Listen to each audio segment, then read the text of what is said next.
3,400 एम्प्लोइज होइन 268 ब्रान्चेस 24 लाखभन्दा धेरै कस्टमर्स म thank you so much for coming and congratulations on being the CEO of Nabil bank thank you so much दाइ म त्यहीँबाट सुरु गर्छु नि होइन हामी अफेयर कुराकानी गर्दैथ्यौँ होइन यो सबै सम्हाल्नलाई होइन डिसिजन कतिको इम्पोर्टेन्ट हुँदो रहेछ र कस्तो खाले डिसिजन चाहिँ हजुरले एभ्री डे लिनुहुन्छ as a CEO of Nabil bank होइन डिसिजन त सबैभन्दा महत्त्वपूर्ण छ र लिडरसिपमा सबैभन्दा महत्त्वपूर्ण कुरा भनेकै डिसिजन मेकिङ हो होइन बाँकी काम गर्नलाई त मसँग एकदम सक्षम साथीहरू हुनुहुन्छ हेड अफ डिपार्टमेन्ट हुनुहुन्छ त्योभन्दा माथि एक्जिक्युटिभ्स हुनुहुन्छ तर सिइओले गर्ने काम के हो त भन्दाखेरि जब कुनै पनि चिजहरू चाहिँ क्रिटिकल चिज आयो के आयो भने इमिडिएटली वाइजली डिसिजन दिन सक्यो भने बल्ल त्यो लिडरसिपले हो भनेको हुन्छ र तल पनि कन्फिडेन्स हुन्छ जस्तै सिइओ कहाँ पुग्दा बित्तिकै डिसिजन दिन नसकेर गोलमटोल कुरा गर्यो यो गर्यो त्यो गर्यो भनेपछि चाहिँ सिइओ प्रतिको कन्फिडेन्स चाहिँ डाउन द लाइन कम हुन्छ त्यस कारणले हामी सिइओ या टप लेभलमा बस्ने जसले पनि लिडरसिप रोलमा बस्ने मान्छेको लागि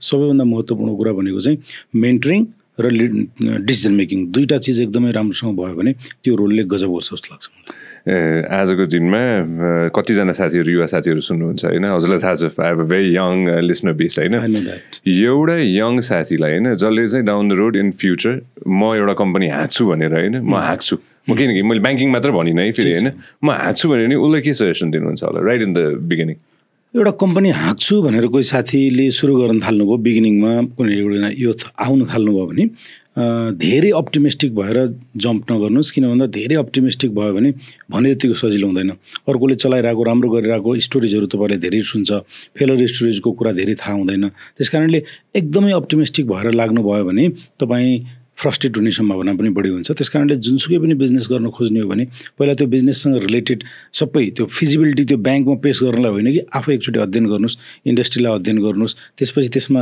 चाहिने स्किल सेट्सहरूको रिक्वायरमेन्टलाई चेक गर्नुहोस् अनि त्यो स्किल सेट एभाइलेबिलिटीको चेक गर्नुहोस् अनि तपाईँले प्रोडक्ट या सर्भिस जे दिने हो त्यसको मार्केटको बारेमा एनालाइसिस गर्नुहोस् कम्पिटिटिभ प्रडक्ट्सहरूको बारेमा बजारमा त्यसलाई कम्पिट गर्ने प्रडक्ट्सहरू कस्तो छ उनीहरूको कस्टिङ कसरी हुन्छ उनीहरूको मार्केट कहाँ गइरहेको छ र तपाईँले युनिक सेलिङ पोइन्ट त्यसमा चाहिँ के पत्ता लगाउनुहुन्छ भन्ने कुरा सहित एकचोटि चाहिँ काम गर्नुहोस् म त भन्छु जसरी घर बनाउँदाखेरि अहिले त पहिला के गर्थ्यो फटाफट घर बनाउँथ्यो अहिले घर बनाउँदा के गर्छ भन्दा स्केच बनाउँछ 3D मा बनाउँछ यो झ्याल भएन यता घुमाउँछ उता घुमाउँछ अनि 3D मा गजबसँग ल यो भयो यो कलर यो रङ यहाँ झ्याल यो ढोका यसरी भयो भने बल्ल के हुन्छ त भन्दाखेरि ल विल स्टार्ट होइन घर बनाउन सुरु गर्छौँ त्यसै गरी व्यवसाय गर्ने हो भने पनि पहिला एकचोटि 3D मा पुरै चलाउनुहोस् नचाउनुहोस् आफूभन्दा सिकेको जानेको त्यो क्षेत्रमा काम गरेको मेन्टर्सहरूसँग कनेक्ट हुनुहोस् अनि त्यसपछि अगाडि बढ्नुभयो भने तपाईँ सफल हुन्छ जस्तो लाग्छ मलाई थट प्रोसेस त्यो छ होइन आर्थिक अवस्था के छ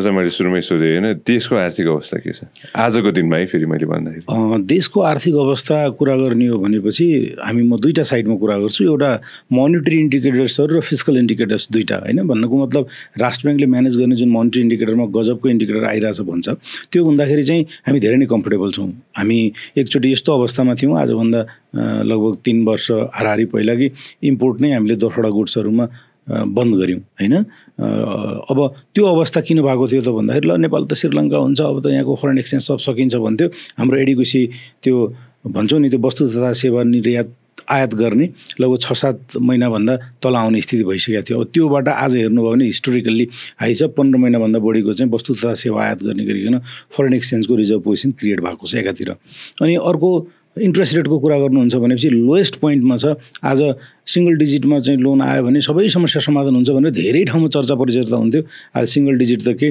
म नोबेल ब्याङ्कमा आएको कुनै राम्रो कस्टमरलाई सर्ट टर्मको लोन लिन चाहन्छ भने 6.5-7% लोन दिन तयार छु हैन र अरू ब्याङ्कहरूको पनि 8% को हाराहारी लोन त लगभग सबैले दिन्छ विकास ब्याङ्क फाइनान्स कम्पनीमै जानुभयो भने पनि सिंगल डिजिटमा लोन पाउनुपर्ने गरिकन पैसा छ लिक्विडिटीको एकदमै असहजता थियो कुनै बेलामा अहिले लिक्विडिटी एकदमै सरप्लस छ ब्याङ्क वित्तीय संस्थाहरूसँग लगभग 6.5 देखि 7 खर्ब रुपैयाँ लोनेबल फन्ड एभाइलेबल छ नगद अभावको चर्चा जुन एक हिसाबको हुन्छ नि हैन त्यो थियो अहिले छैन अहिले नगद सरप्लस छ भन्नाले फालाफाल पैसा छ ब्याङ्कहरुसँग भने त्यो 6.5-7 खर्ब रुपैयाँ लोनेबल फन्ड छ भने यो सबै हिसाब किताबले हेर्दाखेरि चाहिँ अब बिजनेसहरु पुश हुनुपर्ने एकदम हुनुपर्ने तर अर्को समस्या कता देखिरहेछ त भन्दाखेरि यस्तो अवस्थामा पनि बजारमा लोनको डिमान्ड छैन छँदै छैन एकदमै कम छ दुईटा हिसाब किताबले एउटा नयाँ बिजनेस पर्सन्सहरू इन्ट्री पनि त्यति भएको देखिँदैन अनि भइरहेको बिजनेस पर्सनले आफ्नो बिजनेसलाई एक्सपान्सन गर्नुभन्दा पनि स्क्विज गरिरहेको अवस्था छ बजारमा डिमान्ड साइड घटेको छ त्यो अर्को पाटो यो के भयो त भन्दाखेरि यो बिचमा अलिकति यो उथलपुथल यताउता हुँदाखेरि चाहिँ मान्छेमा निराशा बढ्यो पोलिटिकल अनस्टेबिलिटी भन्नुभयो पोलिटिकल अनस्टेबिलिटी त्यसपछि एकाउन्टेबिलिटी नहुने होइन त्यो हुँदा बित्तिकै एउटा लेभलको फ्रस्ट्रेसन जुन युथमा आयो त्यसले गर्दा माइग्रेसन एकदमै बढ्यो होइन हामी भन्छौँ नि एयरपोर्टमा लड्को लागिरहेछ त्यसले गर्दा के भयो त भन्दा युथ पपुलेसन बाहिर गयो रिमिटेन्स पठायो त्यसले हाम्रो फरेन एक्सचेन्जको रिजर्भ त बढ्यो तर कन्जम्सन प्याटर्नमा चाहिँ नराम्रोसँग हिट भइरहेको छ भन्नुको मतलब डिमान्ड साइड एकदम विक भयो अनि त्यसले गर्दाखेरि चाहिँ के भयो सेल भएन अनि सहकारीको समस्या आयो सहकारीको समस्यापछि बिस्तारै त्यो समस्याले बजारमा पैसा भएन अहिले पैसा जति ब्याङ्कमा थुप्रिएको छ बजारमा पैसा छैन मान्छेसँग पैसा छैन अनि उधारोमा बेच्न व्यापारी डराउँछ यसले गर्दा टर्नओभर घटिरहेछ हिजो हो कि अस्ति भर्खर पूर्व प्रधानमन्त्रीले भन्नुभएको थियो कि हामीले चाहिँ एक्सपोर्ट भनौँ न एक हिसाबले भन्दाखेरि यो सुन्दाखेरि कस्तो नमिठो लाग्ला होइन मानिसहरू कति एक्सपोर्ट गरिरहेछौँ तर इम्पोर्टको हिसाबले हेर्नुहोस् त ल भनेर जस्तो एक लेभलको उहाँले त्यो कन्भर्सेसन गर्नुभएको थियो यही जोड्न खोज्नु भयो नि त हो नि होइन हामी त कति दुःखद अवस्था हो भने हाम्रो लिडरसिप कहाँ गएर चिन्तित हुनुपर्छ चिन्ता लाग्ने स्थिति हो भने देश हो हाम्रो कृषि प्रधान हो देश कृषि प्रधान हो तर हामी मान्छे निर्यात गरेर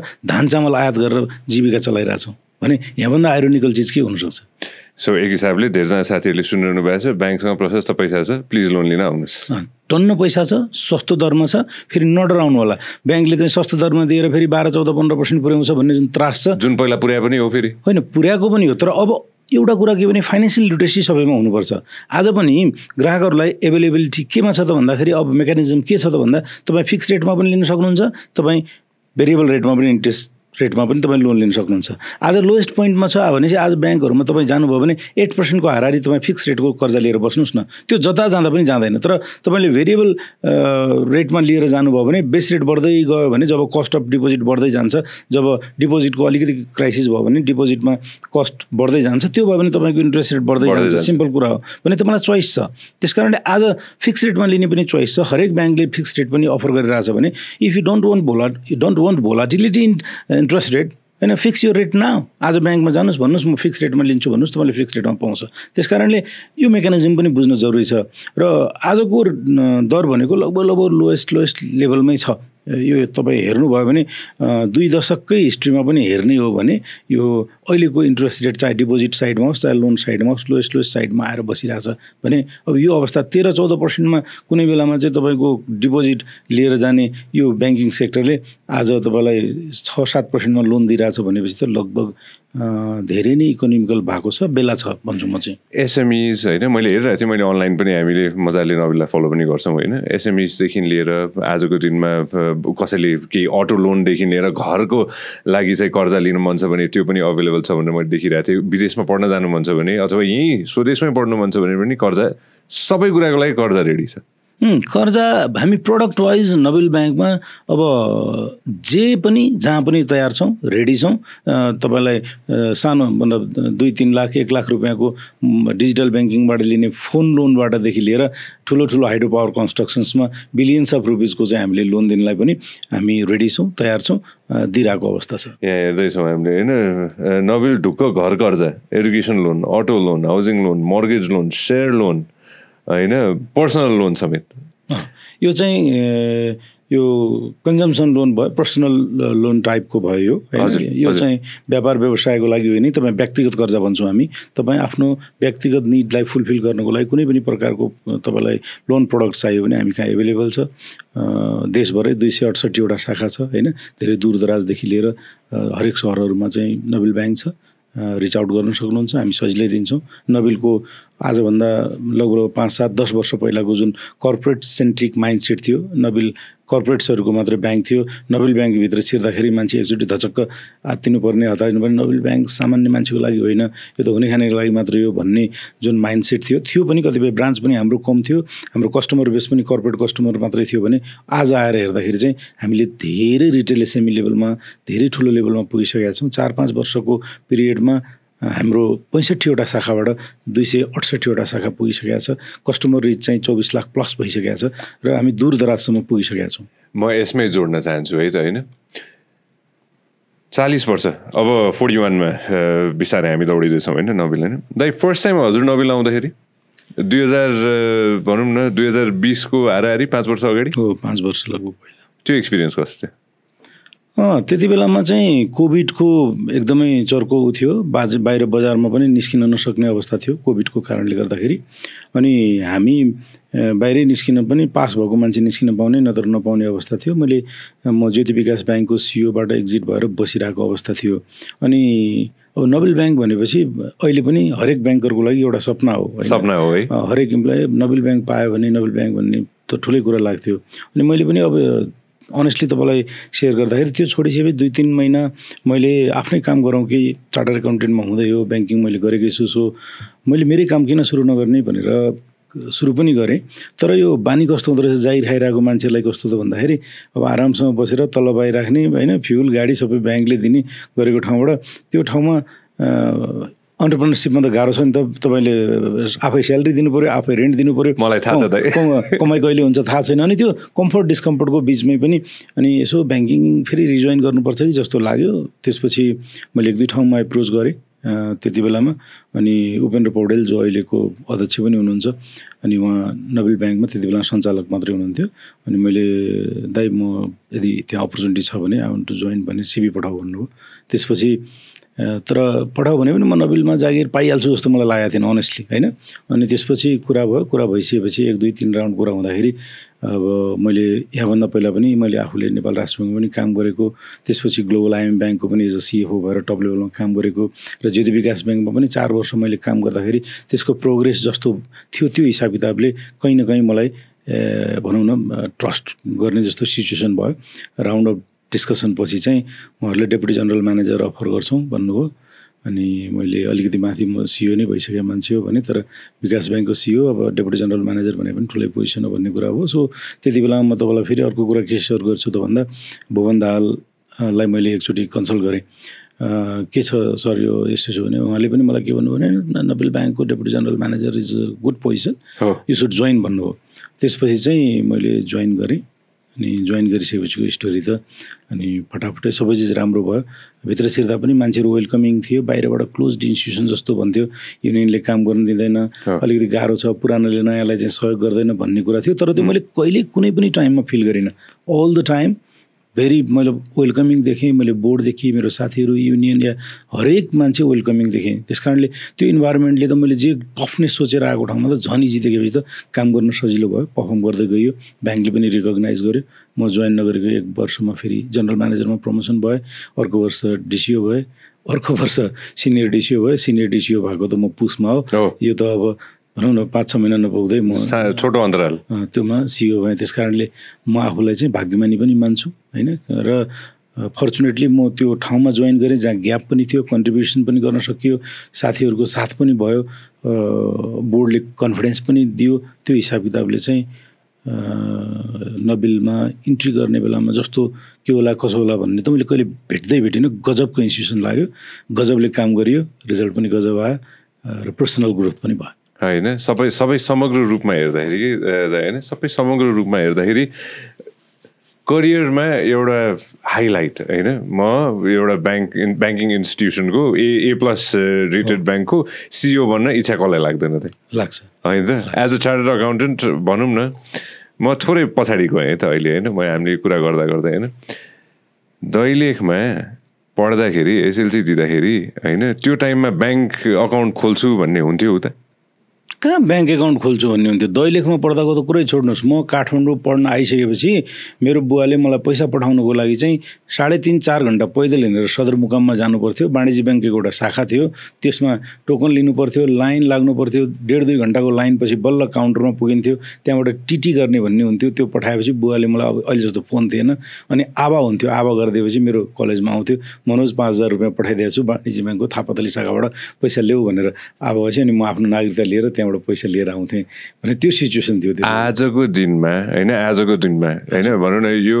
तानतुन गरेर 20-25 वर्ष अगाडिको कुरा हो यो 25 वर्ष अगाडिको कुरा हो यो होइन आजको दिनमा हजुरको गाउँमा ब्याङ्क छ कि छैन छ ब्याङ्कको शाखा पुगेको छ कि छैन छ मेरो गाउँमा मात्र होइन अहिले सम्पूर्ण स्थानीय निकायमा वाणिज्य ब्याङ्कै शाखा पुगिसकेको छ माइक्रो फाइनेन्स विकास ब्याङ्क फाइनेन्स कम्पनीजहरू त छन् नै अहिले नेपालको दूरदराज सबै ठाउँमा स्थानीय निकायहरूमा सबै ठाउँमा वाणिज्य ब्याङ्कको शाखा पुगिसकेको छ। मेरो गाउँमा पनि वाणिज्य ब्याङ्कको शाखा छ, हिमालयन ब्याङ्क छ अहिले त्यहाँ। हामीले कतिको फड्को मार्यौँ कि होइन? यसो हेर्दाखेरि हजुरको 25 वर्षको करियरमा होइन, मैले 25 वर्ष मात्र भने है फेरि होइन, 25 वर्षको करियरमा भनौँ न 2000 देखि 2025 सम्म होइन, हामीले ब्याङ्किङ सेक्टरले कतिको फड्को मारेछ त? ब्याङ्किङ सेक्टरले टेक्नोलोजीमा एकदमै फड्को माऱ्यो। मैले भने मेरो बुवाले मलाई 5000 रुपियाँ पठाउनुको लागि चाहिँ त्यो तय गरेर गर्ने बेलाबाट आज तपाईँलाई चाहिँ 5000 10,000 चाहियो भने अमेरिकामा बसिरहेको साथीले पनि पठाइदिन भन्दा बित्तिकै एउटा एपमा टकटक क्लिक गरेर होइन विदिन 30 सेकेन्ड तपाईँको खातामा पैसा पठाउने सिस्टम ब्याङ्किङले ल्याएर आयो। पेमेन्ट सिस्टम सजिलो भएर गएको छ। अब खातै खोल्नलाई पनि अहिले ब्याङ्कमा आयो भने ल म खाता खोल्छु तर म ब्याङ्क आउन चाहन्न, भिडियो केवाइसीबाट तपाईँको नबिलले सुरु गरिसक्यो। यस, हामीले सुरु गरे हो होइन। अब तपाईँ मोबाइलबाटै म लोन लिन्छु भन्नुहुन्छ भने पनि ब्याङ्कमा स्यालेरी एकाउन्ट छ तपाईँको सर, र आजकल त्यो आफै क्यालकुलेसन भएर तपाईँको लिमिट अनुसारको बरु त्यो एनसेलको सापट्टि छिटो होला, मेरो ब्याङ्कको सापट्टि चाहिँ छिटो खातामा क्रेडिट हुने सिचुएसन भइसकेको छ होइन। र मान्छेहरूको एक्सेस पनि पहिला चाहिँ ब्याङ्क खाता खोल्नलाई एकजना चिनेको परिचय भएको मान्छे हुनुपर्ने अनि बडा लफडा थियो नि त होइन। त्योबाट आज ब्याङ्कहरू आफै गाउँ गाउँ गएर ठाउँ ठाउँ गएर हजुर खाता खोलिदिनुहोस् भन्ने स्थितिले गर्दा अहिले के देखिन्छ त भन्दा जनताहरूको सङ्ख्या चाहिँ नेपालमा अहिले जनसङ्ख्या 3 करोड पनि नागेन, को छुट्यो त्यो त थाहा भएन, 3 करोडको हाराहारी जनसङ्ख्या छ, तर खाताहरूको सङ्ख्या चाहिँ 5 करोड 40 लाखभन्दा बढी भइसकेको छ होइन। भन्नुको मल्टिपल एकाउन्ट्सहरूको कारणले हो त्यो हुन चाहिँ, तर लगभग 70% भन्दा बढी नेपालको नागरिकहरूको चाहिँ ब्याङ्क एकाउन्टहरू भइसकेको छ। त्यस कारणले त्यो अवस्थाबाट यो अवस्था हेर्दा त ब्याङ्किङले राम्रै फड्को मारे हो। र त्यो ब्याङ्किङले फड्को मार्नु सँगसँगै उद्यम व्यवसाय हाइड्रो पावर डेभलपमेन्टका कुराहरूमा चाहिँ ठुलो कन्ट्रिब्युसन गरेको छ ब्याङ्किङले। र क्यापिटलको साइजदेखि लिएर आफ्नो साइजदेखि लिएर सबै चिजमा पछाडि फर्केर हेर्दा त ब्याङ्किङ त एउटा सेक्टर हो जसले इकोनोमीलाई पनि कन्ट्रिब्युसन गर्यो, राज्यलाई पनि कन्ट्रिब्युसन गर्यो, रोजगारीमा पनि कन्ट्रिब्युसन गर्यो, र आफैले पनि एउटा अब्बल ट्रान्सपेरेन्ट संस्थाको रूपमा गजब भएर प्रस्तुत भएको जस्तो लाग्छ मलाई। ब्याङ्किङ सेक्टरलाई स्टेबल सेक्टर भन्छ नि त होइन त? एक हिसाबले स्टेबल पिलर होइन, जहाँ चाहिँ कसैले रोजगारीको लागि गयो भने पनि एक किसिमको स्टेबिलिटी छ। ओभरअल सेक्टर नै स्टेबल छ नि त होइन? आजको दिनमा यो स्टेबल सेक्टरलाई जे भए पनि अहिले नयाँ गभर्नर आउनु भएको छ, हजुरलाई थाहा छ म कता जोड्दैछु भनेर होइन, डाक्टर विश्वनाथ पौडेल आउनु भएको छ होइन। अझ स्टेबल बनाउनको लागि होइन के सल्लाह सुझाव दिनुहुन्छ होला? होइन, एउटा दुईवटा कुरा त विचार गर्नुपर्छ होइन। जस्तै अब धेरैवटा कुराहरूमा कतिपय कुराहरूमा राष्ट्र ब्याङ्क बढी फ्लेक्सिबल पनि भयो होइन। त्यो चिजहरू अचानक ब्रेक लाग्यो केही 4-5 वर्ष यता, जसको कारणले समस्या आयो। मैले यो भन्नु खोजेँ जोड्नु खोजेँ कहाँ त भन्दा पहिला मान्छेले वर्किङ क्यापिटल भनेर चाहिँ एउटा एक्सेल सिटमा लोन लियो, 2 करोड 3 करोड लोन लियो, अनि हामीलाई पनि के त भन्दा धितो ठिकठाक छ वर्किङ क्यापिटल लोन लिन्छु भन्छ भने अनि एक्सेलको सिटमा प्रस्तुत गरेको आधारमा हामीले क्रेडिट एनालाइसिस गरेर उसलाई लोन दियौँ। उसले 3 करोड रुपियाँको उसको ओडीको लिमिट भयो भने उसले के सोच्यो त भन्दा यो पैसा जे गरे पनि म दुबई घुम्न गए पनि हुन्छ, छोरीको बिहे गरे पनि हुन्छ, सेयर किने पनि हुन्छ, जग्गा किने पनि हुन्छ भने मैले बिजनेसमा लगाउनुपर्छ भन्ने एजुकेसन ब्याङ्किङले पनि दिएन, व्यवसायले पनि गरेन, जसको कारणले बिजनेसको लागि गएको लोनहरू पनि धेरै जसो कन्जम्सनमा, रियल इस्टेटमा, सेयरमा या अरू चिजहरूमा प्रयोग भयो, जसलाई ब्याङ्कले पनि मोनिटर गरेन। र ब्याङ्कले मोनिटर गरेन भन्ने कुरा राष्ट्र ब्याङ्कले थाहा पाएर पनि के गर्यो त भन्दाखेरि त्यसलाई फ्लेक्सिबिलिटी दिएर गयो, जसको कारणले हाम्रो क्रेडिट टु जिडिपी रेसियो 10 वर्षमा हेर्नुभयो भने 46%बाट 96% पुग्यो। भन्नुको मतलब हामीले जुन क्रेडिट दियौँ त्यो क्रेडिट दिएको चिज चाहिँ देशको इकोनोमीमा चाहिँ कन्ट्रिब्युसन गर्नुपर्ने, त्यसले चाहिँ इम्पोर्टलाई विस्थापित गर्नुपर्ने, एक्सपोर्टलाई इन्क्रिज गर्नुपर्ने, इम्प्लोइमेन्ट क्रिएट हुनुपर्ने, रोजगार सिर्जना सँगसँगै राजस्वमा त्यसले वृद्धि गराउनु पर्ने ठाउँमा लाग्नुको साटो चाहिँ धेरै जसो कन्जम्सन बेस्ड लोन चाहिँ गयो। ब्यालेन्स सिटको साइज हेऱ्यौँ हामीले, बटम लाइनमा प्रफिट हेऱ्यौँ। यो फाइनेन्सियल इन्टरमिडिएसन ब्याङ्किङले गर्नुपर्ने वास्तवमा धर्म के हो त भन्दाखेरि छरिएर रहेको पब्लिकको पैसा ल्याएर यो नेसनल इकोनोमीमा च्यानलाइज गर्नुपर्ने हो धर्म भन्ने कुरा कहीँ न कहीँ ब्याङ्किङले बिर्स्यो, राष्ट्र ब्याङ्कले पनि सम्झाएन, र अचानक चाहिँ वर्किङ क्यापिटल गाइडलाइन्स आयो जसले गर्दा अहिले टफ भइराखेको छ। किन भन्दा लोन तिर्न सक्छ, कहीँ घर जग्गा बेचेर चाहिँ आजको डेटमा घर जग्गामा लिक्विडिटी छैन, सेटल हुनसक्छ, जसको कारणले गर्दाखेरि धेरै व्यवसायहरू छटपट उकुस मुकुसमा हुनुहुन्छ। एउटा समस्या छ। अर्को समस्या भनेको चाहिँ व्यवसायहरूका समस्याहरू कहीँ न कहीँ समाधान गरिदिनुपर्छ। अनि ठेक्कापट्टा गर्ने मान्छेहरूलाई राज्यले नै पैसा तिरेको छैन। हेर्नुहोस् है, भनेपछि अब उहाँहरूको हिसाब किताब यो हाम्रो कन्ट्र्याक्टर्सको त्यो एसोसिएसनको कुरा गर्ने हो भने त 80-85 अरब रुपियाँ आज पनि पाउनुपर्ने पैसा नपाएको भन्ने अवस्था छ।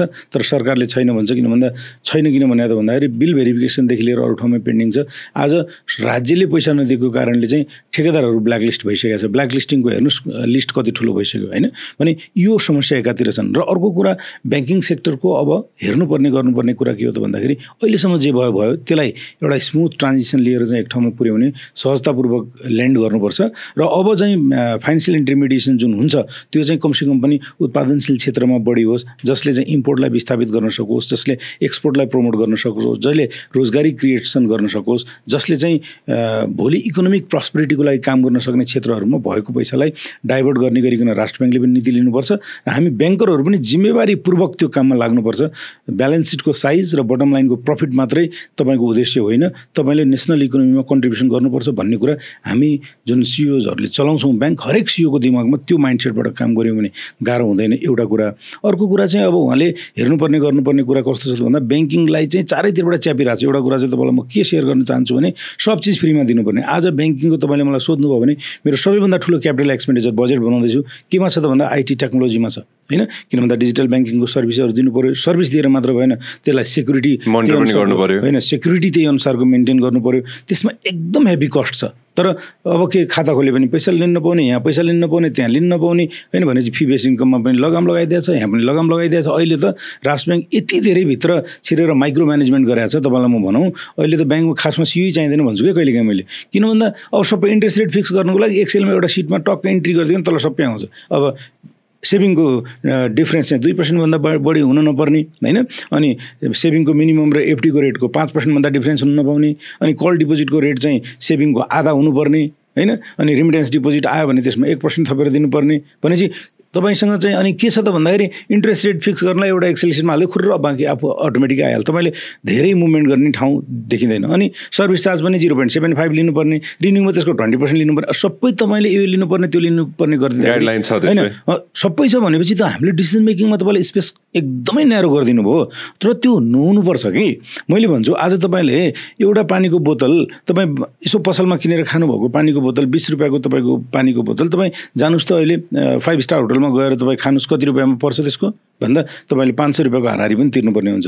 त्यसमा कसैलाई भ्यालु एडिसन गर्यो केही गर्यो कहाँ भन्ने कुराको फरक छैन। तर हामी ब्याङ्किङमा चाहिँ सबैले एकै नाश गर्नुपर्छ, प्राइसिङ यही हुनुपर्छ, प्राइसिङ योभन्दा बढ्न पाउँदैन घट्न पाउँदैन, यति धेरै रेस्ट्रिक्सन्सहरूले गर्दाखेरि ब्याङ्किङमा इस्यु चाहिँ देखिएको छ। यो कहिलेको न्युज हो? यो जुन 11 को रहेछ होइन। हेर त मान्छे कति 40 बिलियन होइन। यो पनि हिजो आजै कुरा हो क्या। रेगुलर रूपमा लिइराखेको छ राष्ट्र ब्याङ्कले।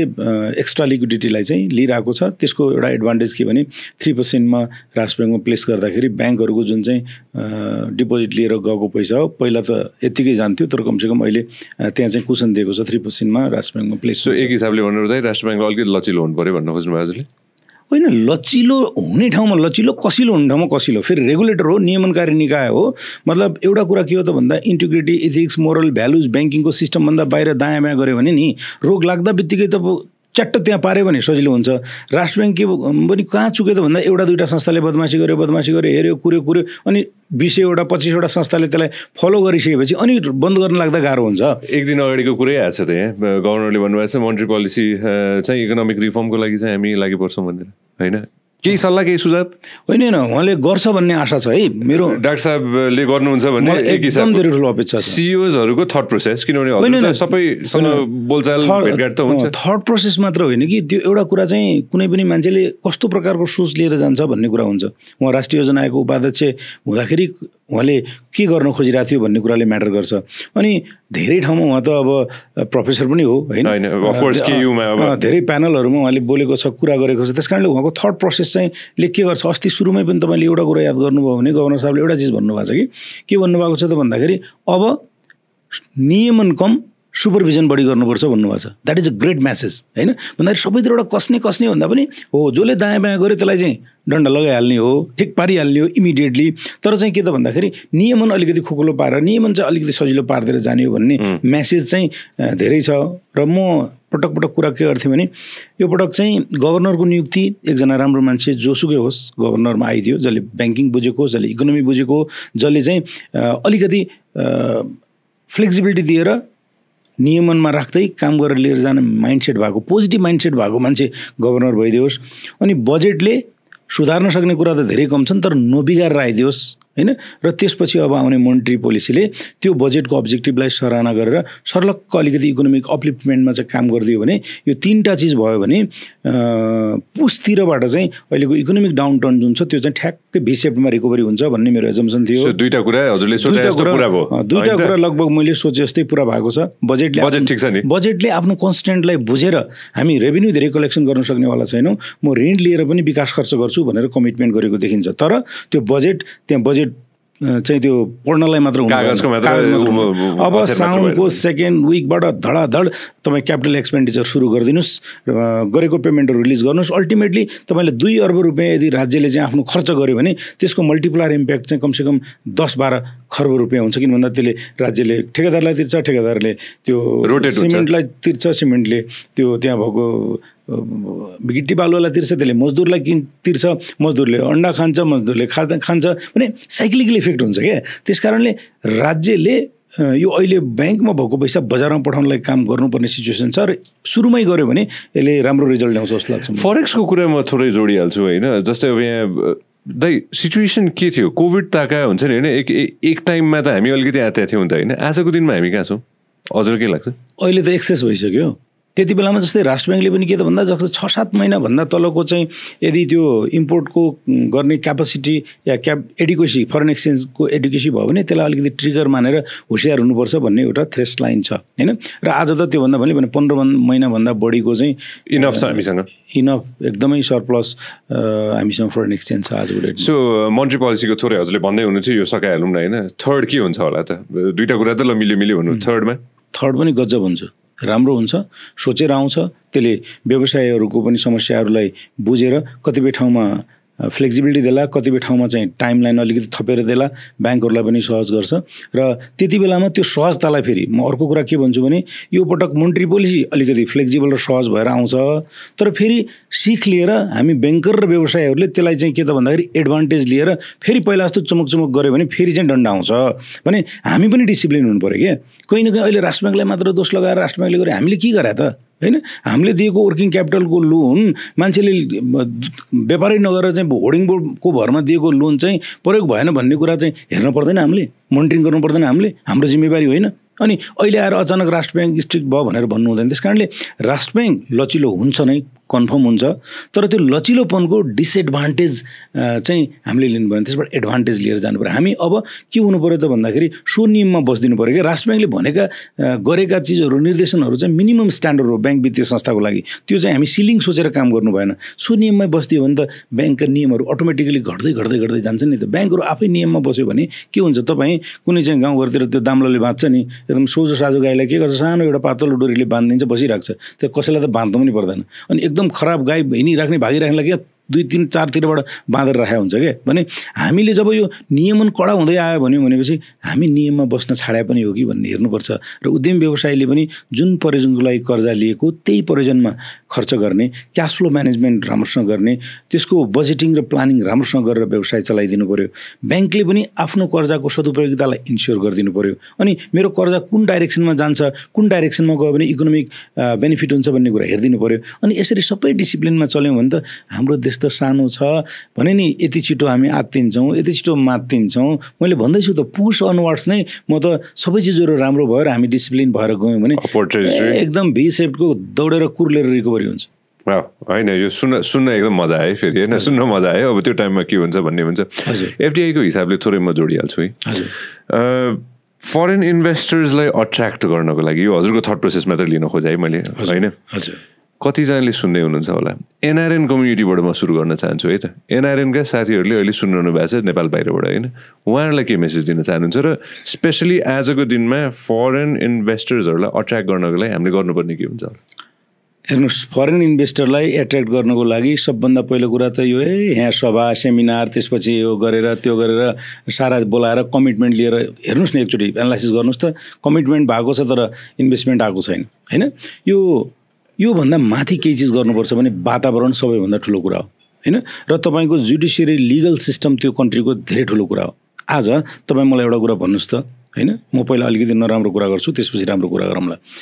Standard chartered bank foreign investment भएको ब्याङ्क हो। उसको क्यापिटल पुग्ने स्थिति थिएन। 2 अरबबाट 8 अरब चाहिँ जब क्यापिटल पुर्याउनु पर्ने भयो त्यति बेलामा अब के गर्ने त भन्दाखेरि क्यापिटल पुग्न गाह्रो भयो। उसले एफपिओ जारी गर्यो, राष्ट्र ब्याङ्कसँग पनि सरसल्लाह भयो। एफपिओ जारी भयो भने उसले प्रिमियममा जारी गर्यो हैन।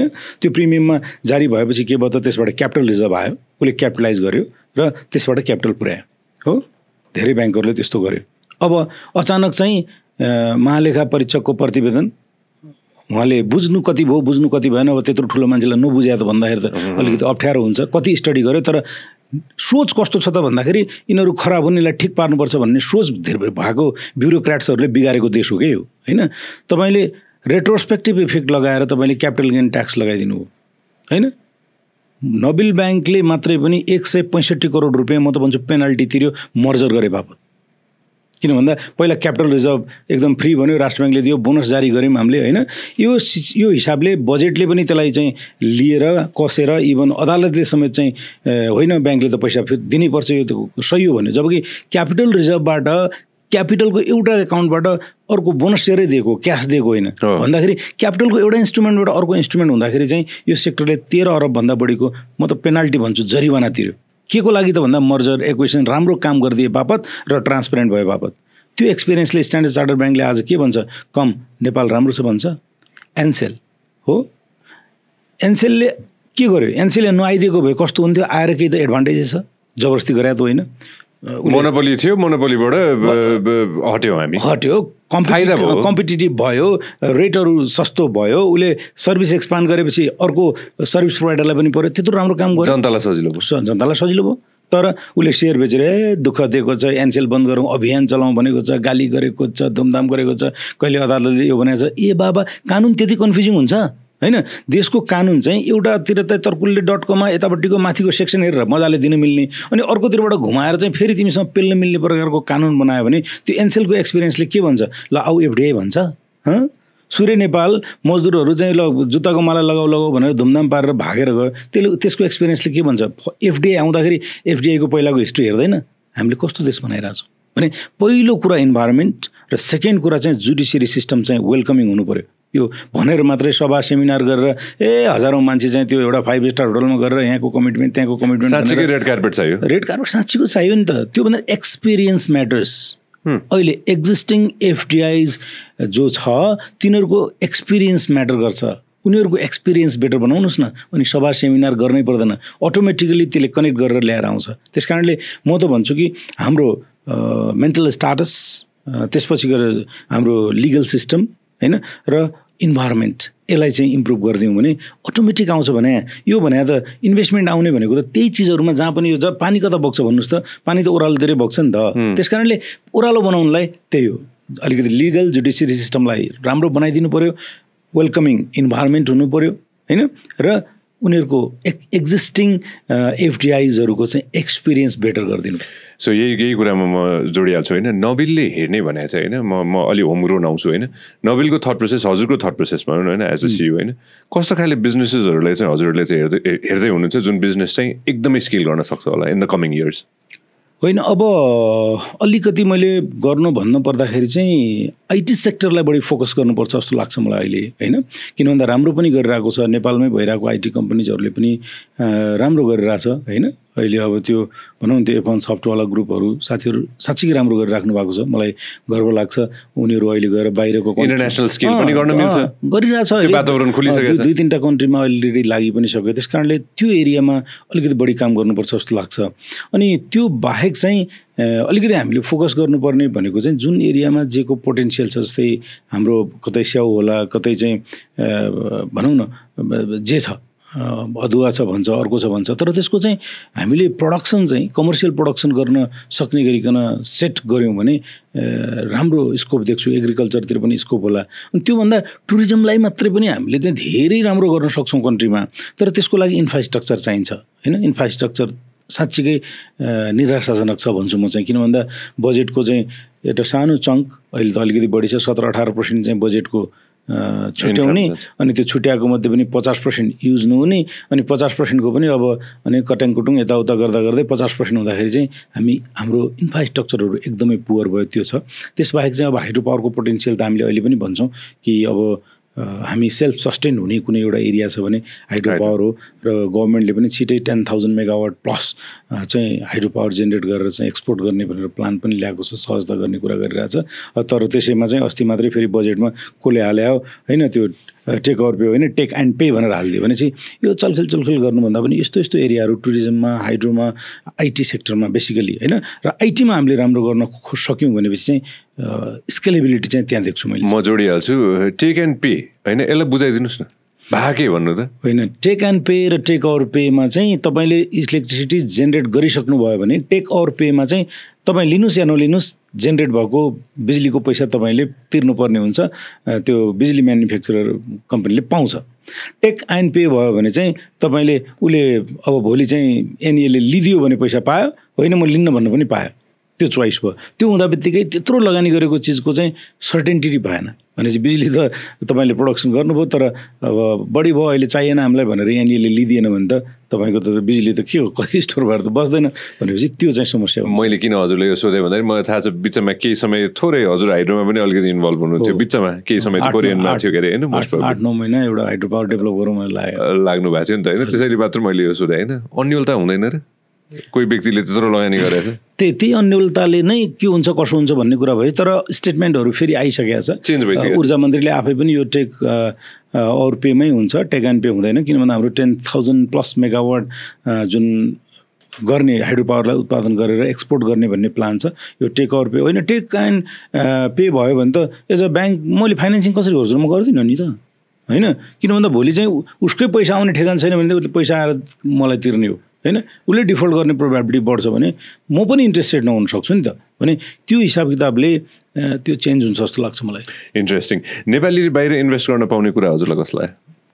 नेपालीले बाहिर अब अहिले पनि रेस्ट्रिक्टेडै छ होइन, त्यो पनि कस्तो छ त भन्दा अहिले विदेशी विनिमय नियमित गर्ने 2019 छ क्या हाम्रो होइन, अहिले पनि त्यो विदेशी विनिमय को 2019 को ऐनमा चलेर हामी कारोबार गरिरहेछौँ र यसले परिकल्पना गर्दाखेरि नेपालीले बाहिर इन्भेस्ट गर्न नपाउने भन्ने छ। तर रिसेन्टली केही चेन्जेसहरूमा चाहिँ आइटी टेक्नोलोजिकल कम्पनीहरू गर्न चाह्यो भने बिस्तारै गर्न दिनेछ, त्यो खुकुलो बिस्तारै गर्दै जानुपर्छ।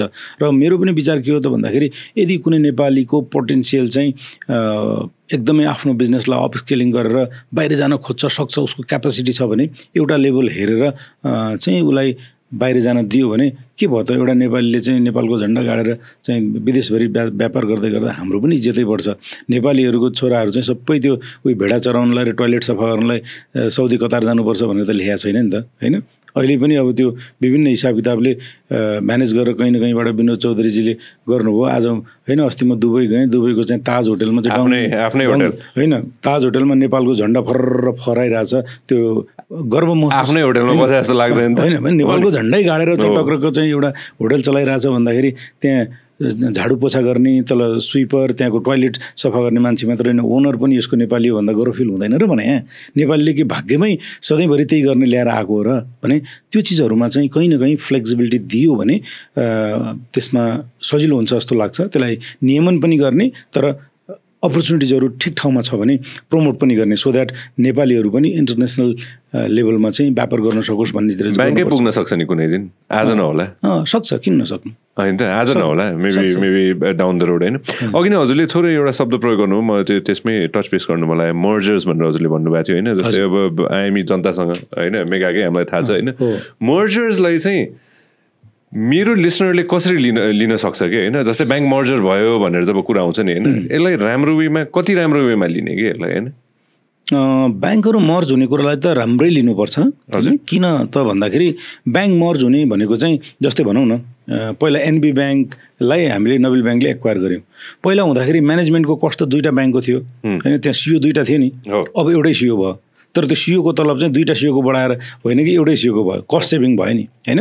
त्यस्तै टेक्नोलोजिकल कस्टहरू पनि एउटै ब्याङ्कको चल्ने भयो, सिबिएस एउटा चल्ने भयो, अपरेटिङ म्यानेजमेन्टको कस्ट एउटै हुने भयो, जसले गर्दा के हुन्छ त भन्दाखेरि इफिसियन्सी चाहिँ आउँछ अनि त्यसले गर्दा के हुन्छ त भन्दाखेरि तपाईँको ब्याङ्कको अपरेटिङ कस्ट घटेर गयो भने अल्टिमेटली पासन कहाँ हुन्छ त भन्दा इकोनोमीलाई नै हुन्छ नि त होइन। र एउटा त्यो फाइदा हुन्छ। अर्को फाइदा भनेको चाहिँ ब्याङ्क यसरी मर्ज एक्विजिसन हुँदाखेरि ब्याङ्कको क्यापासिटी बढेर गयो होइन। हिजो 2 अरबको ब्याङ्क अब 20 अरबको चाहिँ त्यो निफ्रा खोल्दाखेरि निफ्रा कत्रो अब के को 20 अरब, मेरो ब्याङ्कको क्यापिटल आज कोर क्यापिटल हेर्नु भने 60 अरब भइसक्यो होइन। म त्यो निफ्राभन्दा 3 गुणा बढी ठुलो भइसक्यो होइन। भन्नुको मतलब त्यो हिसाब किताबले अब मैले मसँग 60 अरब कोर क्यापिटल भयो भन्नुको मतलब चाहिँ आज कुनै एउटा राम्रो पिपिए भइसकेको कुनै हाइड्रो पावर आयो भने राष्ट्र ब्याङ्कको नियमअनुसार मैले चाहिँ 50% जान पाउने गरिकन भन्दाखेरि त मैले 30 अर्ब रुपियाँ एउटा प्रोजेक्टमा लगानी गर्न सक्ने क्षमता राख्छु होइन। नर्मल अरू बिजनेसमा पनि 15 अर्ब रुपियाँ एउटा बिजनेसमा गर्न सक्ने क्यापासिटी राख्छु। त्यो के को कारणले भन्दा मर्जर एक्विजिसन्सको कारणले क्यापिटल साइज ठुलो भयो, जसको कारणले ब्याङ्कको चाहिँ ठुलो प्रोजेक्टहरूलाई ह्यान्डल गर्न सक्ने क्यापासिटी पनि बढ्यो, अपरेटिङ एफिसियन्सी पनि बढ्यो। र अलिकति हिकअप्सहरू चाहिँ हुन्छ मर्जर एक्विजिसन्समा, किन भन्दा दुईवटा कल्चर दुईवटा सिस्टम भएको पिपुल म्यानेजमेन्ट पिपुल इन्टिग्रेसनमा राम्रोसँग काम गर्न सक्यौँ भने हेर्नुहोस् जस्तै अब कतिपय ब्याङ्कहरूलाई मर्जर एक्विजिसन्स चाहिँ गाह्रो भएको छ। तर नोबेल ब्याङ्कको एक्सपिरियन्स त तपाईँ हेर्नु न, हामी कुनै स्मुथली गऱ्यौँ, एनबी ब्याङ्कलाई ल्याएर आयौँ, त्यहाँको जबकि कन्ट्र्याक्टर्स बिजनेसको पोर्टफोलियो थियो जुन अहिले हार्ड हिटेड पोर्टफोलियो छ, डिस्पाइट अफ द फ्याक्ट हामी कन्टिन्युसली हाम्रो प्रफिटेबिलिटीमा पनि थर्ड क्वार्टरको रिजल्ट पनि तपाईँले देखिसक्नुभयो, सेकेन्ड हुने ब्याङ्कभन्दा हामी धेरै माथिले प्रफिटेबिलिटी मेन्टेन गरेर गइराखेका छौँ, डिभिडेन्ड पनि डिस्ट्रिब्युट गरिरहेका छौँ र यो वर्ष पनि हामी राम्रै गर्छौँ, गजब गर्छौँ र अब 3 वर्षपछि त सबै चिजहरू एक लाइनमा एलाइन भइसक्छ। त्यस कारणले पोस्ट मर्जरको रिजल्ट चाहिँ प्री मर्जर प्री एक्विजिसनको एक्सर्साइज कति राम्रो भएको थियो भन्ने कुरामा निर्भर गर्छ। यदि प्री मर्जर प्री एक्विजिसन चाहिँ गजबसँग एक्सर्साइज गरेर एउटा रोड म्याप बनाएर प्लान बनाइसकेको छ भने पोस्ट मर्जरको हिकअप्सहरू हुँदैन, जसले धेरै बेनिफिट दिन्छ। म यसमै जोड्छु, के अरे प्री कोभिड र पोस्ट कोभिड पनि हेर्दाखेरि होइन त्यो टाइमलाइन त अलिक डिफ्रेन्ट थियो नि त होइन। अब आउने अब आजको दिनमा होइन 2025को ताकातिरको कुरा गर्छु म, भविष्यमा के हुन्छ होला, अरू मर्जर्सहरू हामी कल्पना गर्न सक्छौँ? होइन, तत्कालै चाहिँ अब यस्तो छ, अब डिस्ट्रेस मर्जरहरू चाहिँ हुनसक्छ। अब मैले किन भन्दा कुनै संस्था चल्नै नसक्ने भएपछि अब हात खडा गर्ने अनि लो आइजाउँ त भनेर, अब यो पहिला भनेको डिस्ट्रेस मर्जर होइन होइन, अब डिस्ट्रेस मर्जर चाहिँ ओपन छ, हुनसक्छ जहिले पनि। तर अहिले तपाईँलाई एउटा कुरा म के अवगत गराउँछु त भन्दा मर्जरलाई अलिकति प्रमोट गर्नको लागि राष्ट्र ब्याङ्कले पनि प्रमोट गर्यो र कर कानुनमा पनि केही चिजहरू प्रमोट गरेको थियो। दफा 47 कप थियो, जसमा के थियो त भन्दाखेरि मर्जर एक्विजिसन्स भएपछि चाहिँ 2 वर्षसम्म चाहिँ त्यो मर्जर एक्विजिसन भएको संस्थाको डिभिडेन्ड ट्याक्स नलाग्ने, त्यति बेलासम्म कायम सेयरधनीहरूकोमा क्यापिटल गेन सेलमा नलाग्ने, त्यसपछि गएर ओनरसिपको प्रोपर्टीहरू ट्रान्सफर हुँदाखेरि चाहिँ कुनै पनि ट्याक्स नलाग्नेदेखि लिएर विभिन्न सहजीकरण भएको थियो होइन। त्यो सहजीकरण अहिले अब त्यो दफा 47 को हटाइदिँदाखेरि त्यो सहजीकरण छैन। त्यो सहजीकरण नहुँदा बित्तिकै अलिकति अन्यल छ, जसको कारणले तत्कालै ब्याङ्क वित्तीय संस्थाहरू मर्जरमा जान सक्ने स्थिति कमै देख्छु म चाहिँ अब इन द यो फ्युचरमा चाहिँ होइन। म 2टा थोक हजुरले अघि नै भनेको कुराहरू म टच बेस गर्छु है त। जस्तै हाम्रो मलाई अहिलेसम्म याद छ होइन, हाम्रो एप एन ब्याङ्क होइन त, एन ब्याङ्क होइन रिलिज गर्दाखेरि मलाई अहिलेसम्म याद छ, त्यो भिडियो बनाएको मैले अहिलेसम्म याद छ होइन। एन ब्याङ्क पनि जोडेँ र भिडियो केवाइसी पनि जोडेँ होइन, यो 2टा कुराहरू पनि जोडेँ, साथसाथै अरू कुरा पनि म आउँछु बिस्तारै होइन। टेक्नोलोजीको अघि नै कुरा गर्नु पनि होइन, कस्ट एकदम हाई छ होइन, फर्स्ट मुभरले गर्दाखेरि त झनै हाई हुन्छ होला, झनै हाई हुन्छ होला होइन। एकदमै कतिको सहज बनाइदिएको छ भनौँ न अन्य कम्पनीजहरूले पनि, वालेट कम्पनीज अघि नै हामीले अफेयर पनि कुरा गर्दै थियौँ होइन। यो सबै आएर चाहिँ डिजिटल लिट्रेसी कतिको बढाइदिएछ र नोबेल ब्याङ्कले के गरिरहेछ? होइन, यसले डिजिटल लिट्रेसी फाइनेन्सियल एक्सेस चाहिँ ठाउँ ठाउँ गाउँ गाउँ दूरदराज विदेशतिर पुर्याउने काम गर्यो यो डिजिटाइजेसनले होइन। यसले गर्दाखेरि चाहिँ हामीलाई बेनिफिट भएको छ। मेरो क्राउड जुन अहिले काउन्टरमा हुने क्राउड पनि त कम भएको छ, त्यो हुँदा बित्तिकै मेरो कस्ट सेभिङ भएको छ। म तपाईँलाई भन्छु मेरो ब्याङ्कको एक्सपिरियन्समा मेरो डेली हुने ट्रान्जेक्सनमा आजको डेटमा 90% ट्रान्जेक्सन चाहिँ डिजिटल हुन्छ, 10% ट्रान्जेक्सन मात्रै फिजिकल हुन्छ। 90% ट्रान्जेक्सन मेरो ओभरअल नोबेलको डेली ट्रान्जेक्सन डेली ट्रान्जेक्सनमा 90% हिट चाहिँ मेरो डिजिटल्ली छ, 10% मात्र फिजिकल ट्रान्जेक्सन हुन्छ। एउटा कुरा। अर्को कुरा चाहिँ यो भनेको त कस्टमर सर्भिसको कुरा भयो।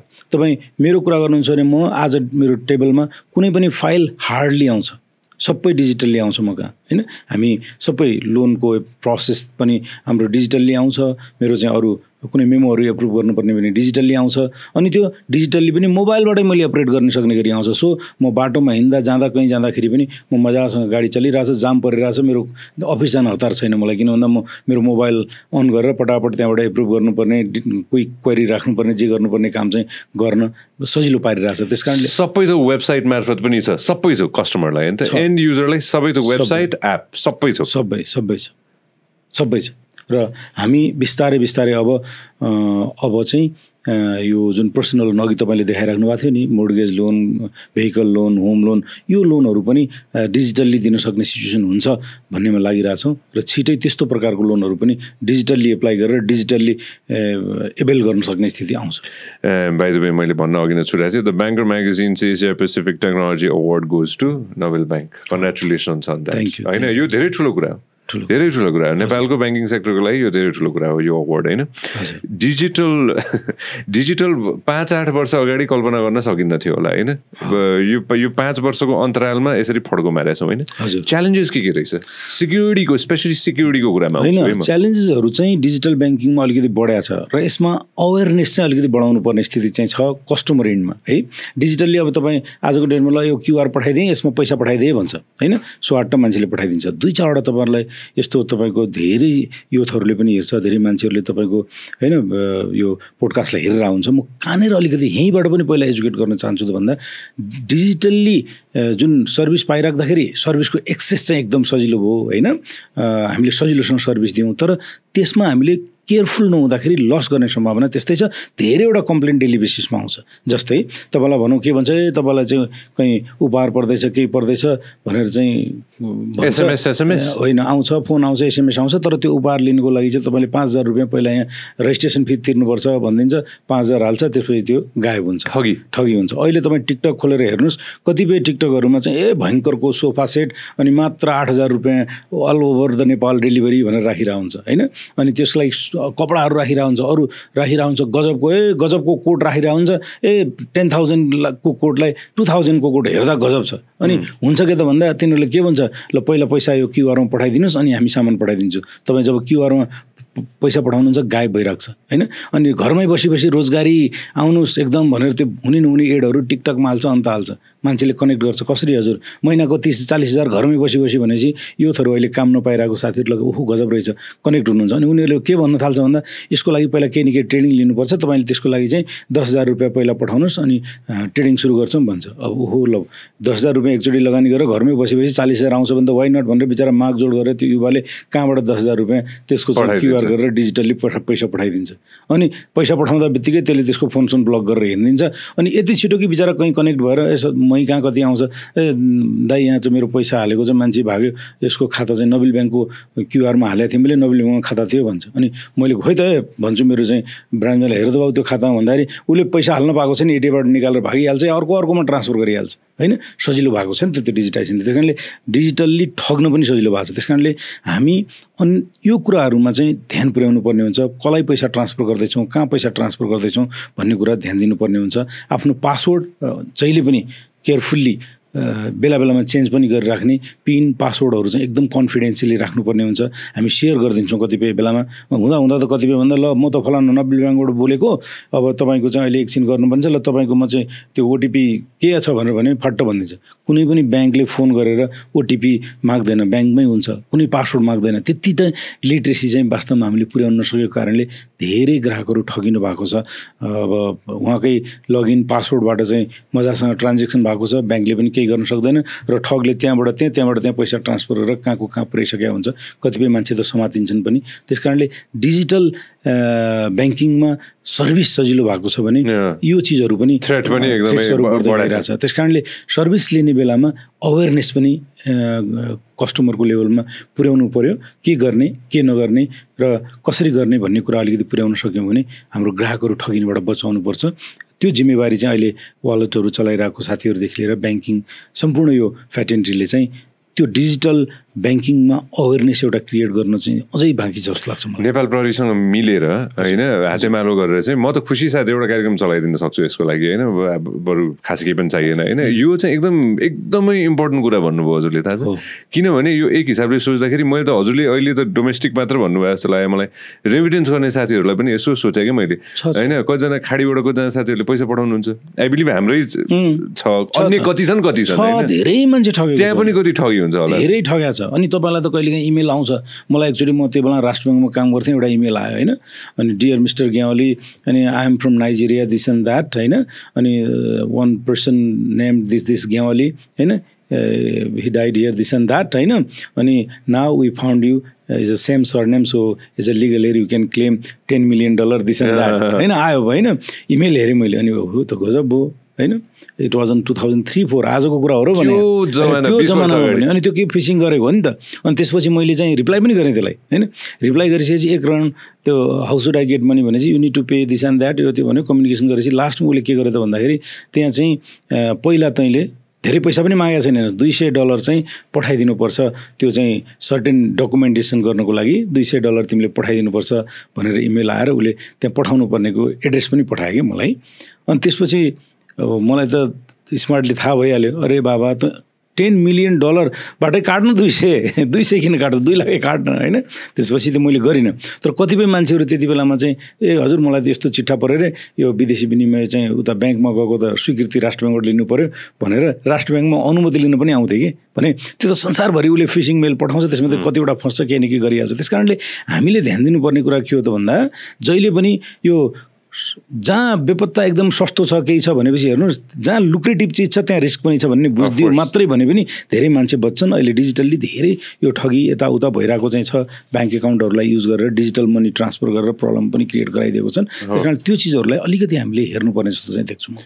यो घोटाला काण्डहरूको कुरा आउँछ नि जहिले होइन, अब यहाँ कुरा गर्दा गर्दै होइन मैले यहाँ थोरै लेखेर पनि राखेको थिएँ 20 अर्बको अब ऋणको घोटाला अथवा कतै न कतैबाट केही न केही मिलेन भन्ने जब यो ठुल्ठुलो कुराहरू आउँछ नि होइन, यो यसमा थट प्रोसेस के छ हजुरको?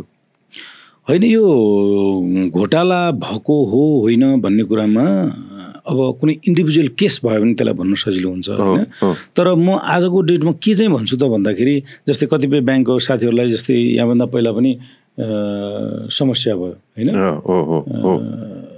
यो धेरैचोटि यस्तो प्रकारको फ्रड इररहरू यताउता देखिराखेको छ होइन।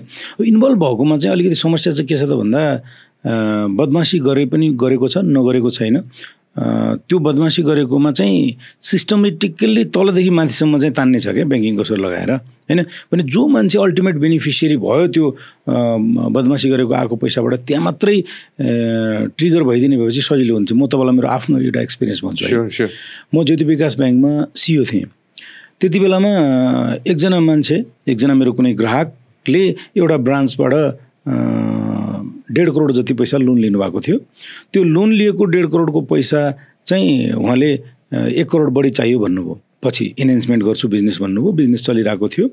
अनि म कहाँ 2.5 करोड आइसकेपछि अनि कोल्याटरल चाहिँ एउटा भ्यालुएटर अर्को लगाउनु पऱ्यो, त्यही भ्यालुएटरलाई नगर नि त भनेर के दिमागले मेरो चल्यो, मैले भने त्यो भइसकेपछि अर्को भ्यालुएटर पठाउँदाखेरि त त्यो जग्गा चाहिँ जहाँ देखाएको छ त्यो जग्गा नै होइन।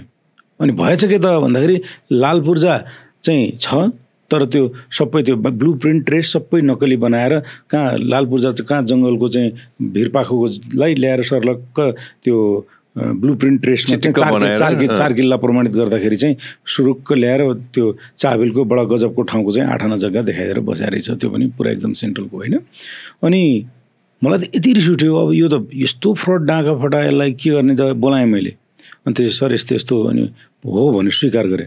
अनि मैले चाहिँ अब यसलाई त्यसपछि यसलाई चाहिँ यस्तो फटाट डाँगा यो त ठग हो, यसलाई ठिक पार्नुपर्छ, अब यसलाई चाहिँ ब्याङ्किङ कसरमा लिएर हालिदिन्छु मैले जेल भन्ने सोचेर अनि यसलाई चाहिँ मुद्दा हालिदिनु पऱ्यो भनेर मैले सोचेँ। अनि मैले त्यसलाई ल ठिक छ तिमी चाहिँ त्यसो भए यसो गरौँ, हामी 2.5 करोड पनि दिउँला, अब जे गरौँला, तर कुराकानी भनेर मैले राम्रोसँग पठाइदिएँ। अनि मुद्दा हाल्छु भनेर लागिरहेको दिनमा एकजना साथी आउनुभयो जनता ब्याङ्कबाट होइन, मलाई भेट्न आउनुभयो। अनि उहाँले चाहिँ भन्नुभयो कि यो म त मुद्दा हाल्छु यसलाई भनेको, हाल्यो मुद्दा के भयो भन्दाखेरि त्यही जनता ब्याङ्कमा त्यसरी नै ग्राहकलाई मुद्दा हालेकोमा अनि पहिला त लोन त एप्रुभ भइसकेको छ अनि पहिला एप्रुभ हुँदाखेरिको भनेर सारा मान्छेलाई दुःख पाएर जनता ब्याङ्कको डिसिओजहरूदेखि लिएर सबैलाई त्यहाँ ब्याङ्किङको सुरुको मुद्दा लगाइदियो। अब हुने के रहेछ त भन्दा मैले यदि त्यसलाई अब चाहिँ पक्तलाई भनेर हालेँ भने नयाँ लोन त दिएको छैन तर 1.5 करोडको पहिला दिइसकेको छु, 1.5 करोड दिँदाखेरि मैले पनि साइन गरिसकेको छु। हेर्नुहोस् है सबै लहरो त अनि अब फ्रड त त्यो मान्छे मात्रै हो नि, त्यो ग्राहकले फ्रड गरेको बाँकी झुकिएको मात्रै हो नि त, कुनै अल्टिमेट बेनिफिसियरी कोही पनि भएको छैन। तर अब के भयो त भन्दाखेरि लोन दिने बेलामा त्यहाँ मेरो आरएम छ, मेरो बिएम छ, मेरो त्यहाँको क्लस्टर हेड छ, मेरो क्रेडिट हेड छ, म छु अनि हुँदा त सबै लाइन लाएर चाहिँ मुद्दा लगाउँदा बित्तिकै जानुपर्ने भयो। अनि यो त के भने आत्मघाती हुन्छ भने लागेपछि यो विस्फोट आफ्नै शरीरमा हुन्छ यो बम भने चाहिँ अब त्यसलाई सकिएन। अनि अब के गर्नु त भन्दाखेरि बरु यसलाई अब लोन सेल्टाउन जसरी पनि भनेर सुन एकचोटि चाहिँ 2.5 करोड चाहिँ दिने भयौँ तर 2.5 करोड दिनलाई चाहिँ तिमीले 1.5 करोड रुपियाँ एकचोटि चाहिँ सेटल गर्नुपर्छ भनेर भन्न लगाएर सेटल गराएर त्यो लोन चाहिँ सेटल गराएर बसेँ कि म। नत्र त्यो किन त्यसो गरेको त भन्दाखेरि यो ब्याङ्किङ कसुर या अरू चिजहरू लगाउँदा सिआइबीले इन्भेस्टिगेसन गर्दा चाहिँ जो मान्छे अल्टिमेट बेनिफिसियरी हो बदमासी हो भने हामी ब्याङ्कमा बसेर पब्लिकको पैसा चलाउँछौँ। पब्लिकको पैसा चलाउने भनेको मान्छे चाहिँ हामी पब्लिकको कस्टोडियन हो, ट्रस्टी हो। बदमासी 1 रुपियाँ दायाँ बायाँ गर्छ भनेपछि त्यसको सर्वस्वसहित लिएर त्यसलाई चाहिँ कारबाही गरिदिनुहोस्, एग्री गर्छु म। तर चेनमा अथोरिटीमा भएको साइन गर्ने जति मान्छेलाई चाहिँ तपाईँले लाइनमा ल्याएर दुःख दिँदाखेरि के हुन्छ भन्दा ब्याङ्किङमा कन्फिडेन्स घट्छ, डिसिजन मेकिङ हुँदैन। म तपाईँलाई एउटा कुरा भन्छु नि त, अहिले सरकारी काम कारबाहीमा मैले जहिले पनि भन्ने गरेको छु किन ढिला हुन्छ, किन मान्छे साइन गर्न चाहँदैन, किन गभर्मेन्ट अफिसियलले रिस्क लिन चाहँदैन। रिस्क लिँदा बित्तिकै के हुन्छ त भन्दाखेरि रिटायरमेन्ट पछि पनि त्यो अख्तियार भन्ने एउटा चाहिँ भूत बङ्गलाबाट अस्ति हेर्नु त बिचरा अब कहाँबाट कहाँ रिप्रेजेन्ट गरे हुन्छ। अब नेपाल एयरलाइन्समा कुन बेलामा बोर्ड मेम्बर थियो भनेर रिटायर भइसक्नु भएको अर्थ सचिवलाई चाहिँ त्यहाँ अख्तियारले तानेर दुःख दिइरहेको छ भने होइन, उहाँ इन्भल्भ थियो, उहाँले पैसा खाएको यो बदमासी गरे भने फेरि नछोडौँ कि होइन। तर सिम्पली कुनै न कुनै डिसिजन मेकिङमा इन्भल्भ थियो, ऊ इनोसेन्ट छ भने त्यसले पार पाउनु पर्दैन। त्यसले चाहिँ इन्टेन्ट हेर्नुपर्छ के, इन्टेन्ट हेर्नु पर्दैन, उसको अल्टिमेट बेनिफिसियरी भयो कि भयो भने हेर्नु पर्दैन। सारा सोलो डोलोमा लिएर हालिदिनाले के भयो त भन्दाखेरि मान्छेहरू अहिले पनि गभर्मेन्ट ब्युरोक्रेसीमा मान्छेले डिसिजन मेकिङमा एकदमै टप छ, एकदमै डराउँछ, रिस्क लिन खोज्दैन। त्यसले गर्दा कुनै पनि चिजहरूमा चाहिँ तपाईँको चेन्ज आउँदैन। त्यस कारणले हामी ऱ्यासनल भइदिनुपर्छ। जहिले पनि काम गर्ने जुन अख्तियार प्राप्त अधिकारी हो त्यसको नियत हेरेर काम गरिदिनुपर्छ र अल्टिमेट बेनिफिसियरी भएर त्यसले पद, आफ्नो पोजिसन, आफ्नो अथोरिटीको मिसयुज गरेर गरे हो भने चाहिँ हदैसम्मको कारबाही गर्ने हो। होइन फ्लो र चेन च्यानलमा आएको कुरामा ट्रस्ट गरेर काम गरे हो र ग्रस नेग्लिजेन्स होइन भने उसलाई त्यसरी तानिनु हुँदैन। त्यति मात्रै भयो भने मान्छेले रिस्क लिएर काम गर्छ, डिसिजन मेकिङ गर्छ, साइन गर्न डराउँदैन, काम छिटो हुन्छ, चुत स्फूर्त हुन्छ जस्तो लाग्छ मलाई चाहिँ। यो शब्द म अहिले बाँकी राख्छु होइन, यो शब्दमा म फेरि आउँछु। रिस्क मलाई एकदम बडो मनपर्ने शब्द हो। म एउटा कुरा सोधिहाल्छु, मैले अघि नै छुटाएको थिएँ होइन। नेपालको स्टक एक्सचेन्ज नेप्से होइन, अब आजको दिनमा मान्छेलाई कन्फिडेन्स बढ्दै गएको छ जस्तो मलाई लाग्छ है, यो मेरो फिलिङ हो है। हजुरको थट प्रोसेस के छ? ठिकै हो, अलिकति कन्फिडेन्स बढेको त यस्तो छ नि त, बजारको कारोबारले पनि देखाउँछ होइन। यो तपाईँले क्यापिटल मार्केटको एनुअल डेली टर्नओभर चाहिँ लगभग एकचोटि बढेर 21 अरबसम्म पुगेको थियो, घटेर अस्ति 3 अरबको हाराहारी कहीँ न कहीँ टुङ्गिन लागेको कारोबार अहिले बढेर 10 अरब नाग्ने, 10 अरबको हाराहारी 21 कहिले पुगेको थियो पनि थाहा छ हामीलाई, सिचुएसन के थियो, टाइम के थियो होइन। अब आजको दिनमा र अब आउने भविष्यमा होइन पोलिटिकल स्टेबिलिटी भयो भने एकदम स्टेबल, हामी कल्पना गरौँ, पोलिटिकल स्टेबिलिटी भयो भने त देशले कापलट गर्छ भने देशको सब मेकानिजम रेडी छ होइन। यो देश बिग्रेकै पोलिटिकल अनस्टेबिलिटीले हो। तपाईँ किन भन्दा 6 महिनामा सरकार ढल्छ, 6 महिनामा अर्को सरकार बन्छ, बिचरा त्यहाँ गएको मन्त्रीलाई चाहिँ आज चाहिँ मन्त्री हो भोलि हुँ कि होइन भन्ने छ भने त्यसले 10 वर्षको देश सोच्दैन कि, बिग्रेकै त्यही हो। हेर्नुहोस् होइन, मोदीले मात्रै हाम्रो चाहिँ 10-11वटा प्रधानमन्त्रीलाई त वेलकम गर्नु पऱ्यो, एउटा मोदी इन्डियामा हुँदा त्यहाँ पोलिटिकल स्टेबिलिटी हेर्नु। इन्डियाको अहिले सडक हेर्नुहोस्, त्यहाँको चाहिँ मल्टिनेसनल कम्पनीजहरू हेर्नुहोस्, त्यो इन्फ्रास्ट्रक्चर हेर्नुहोस् त कस्तो छ भने हाम्रो चाहिँ देशमा समस्या भएको मेन के हो त भन्दा पोलिटिकल अनस्टेबिलिटी भयो। त्यो राजनीतिक अस्थिरताको कारणले गर्दाखेरि चाहिँ सम्पूर्ण चिजहरूमा ढुलढुल भएको। राजनीतिक स्थिरता भयो भने त नेपाल एकदम छिटो गजब गर्छ भने यही कुरामा है त। म अस्ति एकजना साथीको, मैले उहाँलाई चिन्छु पनि, विदेशी साथी हुन् होइन, उहाँको पडकास्ट सुनिरहेको थिएँ मैले। अर्को एकजना व्यक्तिसँग चाहिँ होइन, जो व्यक्तिले चाहिँ भनौँ न अब ठ्याक्क म कति त मैले पनि बिर्सेँ होइन, तर भनौँ न करोडौँ होइन अरबौँ खाएर चाहिँ भागेर रहेछन् होइन। भारतकै कुरा गरिरहेको छु, हजुरलाई थाहा छ कसो कुरा गर्दा भनेर होइन। हाम्रो मान्छेहरू जसले खाएर भागेका छन् ब्याङ्कको पैसा, सहकारीको पैसा सबै होइन, यी मान्छेहरूलाई के भन्न चाहनुहुन्छ होला भन्नु त यो कार्यक्रम त्यहाँसम्म पुगिरहेछ भने? र भविष्यमा खाने साथी कसैले प्लानिङ बनाउँदैछन् भने होइन उनलाई के भन्नु मन छ भन्नु त? यसमा चाहिँ उनीहरूलाई त के त भन्दाखेरि यो पाप हो होइन, पाप नगर्नुहोस् भन्छु। अनि यसमा चाहिँ मैले एउटा सानो इन्टरभ्यू यो हाम्रो आनी छ्याङडोल्माको इन्टरभ्यू हेरेको थिएँ कि त्यहाँ चाहिँ उहाँले इन्ट्रेस्टिङ कुरा एउटा भन्नुभएको थियो होइन, यो नराम्रो काम गर्यो, खराब काम गर्यो, बदमासी गर्यो, फ्रड गर्यो भने पाप लाग्छ भन्छन्। पाप लाग्ने भनेको चाहिँ टाउको ठ्याक्क फुटिहाल्ने, खुट्टा पट्टै भाँचिहाल्ने, हात भाँचिहाल्ने होइन रे क्या। पाप लाग्ने भनेको मन अशान्त हुनु हो भन्छ। त्यस कारणले तपाईँ पैसा अरूको खाएर लुटेर लिएर भागेर जाँदा ठिक छ, तपाईँ फिजिकल इन्फ्रास्ट्रक्चर होला, ठुलो गाडी चढ्नु भएको होला, राम्रो ठाउँमा रेस्टुरेन्टमा खाइराख्नु भएको होला, तर राति सुत्दाखेरि चाहिँ कुनै धाउँछ त, फर्केर आँखा जुदाएर कुरा गर्न सक्नुहुन्छ त भन्ने कुरामा म्याटर गर्छ। त्यस कारणले बरु थोरै होस् इज्जतसँग बस्न पाइयोस्, आँखा जुदाएर कुरा गर्न पाइयोस्, कसैले के भन्दा ए भनेर भन्न पाइयोस् होइन, र सुत्दाखेरि चैनको निन्द्रा सुत्न पाइयोस्, मर्दाखेरि कसैलाई नठगेर जिन्दगी बिताइयो भन्न पायो भने त्योभन्दा ठुलो सगुन के हुन्छ र? त्यस कारणले यो पैसाको भोग कहिले पनि मिट्दैन र सकिँदैन कहिले पनि। जति हेर्नुहोस् यो सत्ता शक्ति पैसा छ नि होइन, यो चिजको कस्तो त भोग भन्दाखेरि जति तपाईँलाई बढी भयो त्यसको भोग झन् बढी जाग्ने हो। त्यस कारणले यसको कुनै सीमा छैन। त्यस कारणले फ्रड या अरू कुनै मिन्सबाट चाहिँ काम गरेर चाहिँ नगरौँ। तपाईँको चाहिँ हजारौँ मान्छेको आँसुले तपाईँलाई पोल्छ। सहकारी ठग्दाखेरि कस्तो मान्छेको ठग्नु भएको छ तपाईँहरूले, बिचरा साग बेचेर बिहान 5 बजेदेखि बसेर साग बेचेर एक मुठा साग बेचेर जम्मा गरेको तपाईँले 10,000 5,000 खाइदिनु भएको छ। तपाईँले कुखुरा बेचेर छोरा पढाउँला भन्ने पैसा खाइदिनु भएको छ। तपाईँले सानो मजदुरले बिचरा रात दिन खाली खुट्टा मजदुरी गरेर पटपटी खुट्टा फुटाएर त्यो दिनभरि काम गरेर आएको 10,000 5,000 तपाईँले गर्दाखेरि फिर्ता पाएको छैन। त्यो मन आत्मा रोयो भने तपाईँ साँच्चीकै तपाईँले कति छटपटी हुन्छ होला, तपाईँ कुन लेभलको मृत्यु प्राप्त गर्नुहुन्छ होला, यति सोच्नुहोस् भन्छु कि म। र अब गर्नेले त गरिसक्नुभयो, नगर्नेले पनि कमसेकम हेर्नुहोस् जिन्दगीमा नियत र कर्म दुईवटा साँच्चीकै राम्रो राख्नुपर्छ। कर्म राम्रो गर्यो र नियत सफा राख्यो भने तपाईँलाई सकुनको निन्द्रा आउँछ, मनमा शान्ति हुन्छ। त्यो सबैभन्दा महत्त्वपूर्ण छ जस्तो लाग्छ मलाई चाहिँ। त्यो 6-7 घन्टा आनन्दले सुत्न पाउनु पर्यो, त्यो आँसुले लाग्नु भएन। एकदमै त्यो। म दुईटा कुरा चाहिँ म नोबेलको जोड्न चाहन्छु। स्कुल अफ सोसल एन्टरप्रेन्योरशिप हजुरले आफै पढाउनु पनि भयो लामो समयसम्म होइन, आज पनि अहिले टाइम छ र पढाउनुलाई? अहिले अलिकति टाइम निकाल्नु भएको छ? अहिले पढाउन त भ्याइँदैन, तर पनि बेला बेलामा कलेज स्कुल स्टुडेन्ट्सहरूसँग चाहिँ इन्ट्रेक्सन गर्ने मौका पायो भने छोड्दिनँ। एसएससी होइन, स्कुल अफ सोसल एन्टरप्रेन्योरशिप थोरै बताइदिनुहोस् न, कहिले सुरु भएको थियो र आजको दिनमा कहाँ छ? अब हामीले नोबेल यो स्कुल अफ सोसल एन्टरप्रेन्योरशिपको कन्सेप्ट सुरु गरेको चाहिँ हामीले 2021बाट सुरु गरेर हामीले 2022मा इम्प्लिमेन्टै गऱ्यौँ होइन। अब यो भनेको के हो त भनेर कुरा गर्दाखेरि खासमा हामीले हाम्रो जुन CSR छ त्यो CSR यताउता बाँड्नुभन्दा चाहिँ वास्तवमा सोसियल एन्टरप्रेन्योरशिप भनेको चाहिँ पहिला सोसियल एन्टरप्रेन्योरशिप भन्छु। सोसियल एन्टरप्रेन्योरशिप भन्नाले हामीले जुन ठाउँमा जुन स्रोत साधनहरू छ लोकल एरियामा, तपाईँ स्थानीय ठाउँमा त्यो साधन र स्रोतको प्रयोग गरेर त्यही बिजनेस इस्टाब्लिस गर्ने र त्यसले गर्दाखेरि चाहिँ त्यो मान्छे आफै पनि बिजनेस पर्सन हुन्छ, आसपासको गाउँ ठाउँको कमसेकम 10, 12, 15, 16, 20 जना रोजगार पनि पाउँछ र त्यसले त्यो ठाउँको इकोनोमिक अपलिफ्टमेन्टको लागि पनि सहयोग गर्छ। त्यस्तो प्रकारको एन्टरप्रेन्योरशिपलाई हामीले सोसियल एन्टरप्रेन्योरशिप भन्छौँ।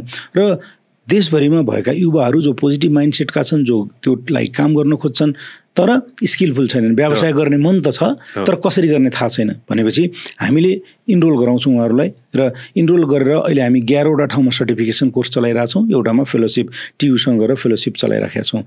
फेलोसिप चाहिँ 6 महिनाको कोर्स हुन्छ जसमा तपाईँ रेसिडेन्सियल्ली पनि आएर बस्नुपर्ने हुन्छ, प्र्याक्टिकल्ली काम गर्नुपर्ने हुन्छ र सर्टिफिकेसन कोर्स चाहिँ 3 महिनाको हुन्छ। त्यो चाहिँ त्यसमा हामी बिजनेसको मोडलहरू बारेमा सिकाउँछौँ। साथीहरू धेरै राम्रो गरिसक्नु भएको छ हाम्रो साथीहरूले होइन। अनि त्यो साथीहरूलाई हामी के सिकाउँछौँ त भन्दाखेरि उहाँहरूलाई बिजनेस कसरी गर्ने सिकाउँछौँ, मार्केटिङ सिकाउँछौँ, ब्रान्डिङ सिकाउँछौँ, एकाउन्टिङ सिकाउँछौँ, अनि ब्याङ्किङ सिकाउँछौँ, फाइनेन्सियल म्यानेजमेन्ट सिकाउँछौँ, अनि बिजनेस ग्रोथ कसरी हुन्छ भन्ने कुराको एक्सपिरियन्स सेयर गराउँछौँ।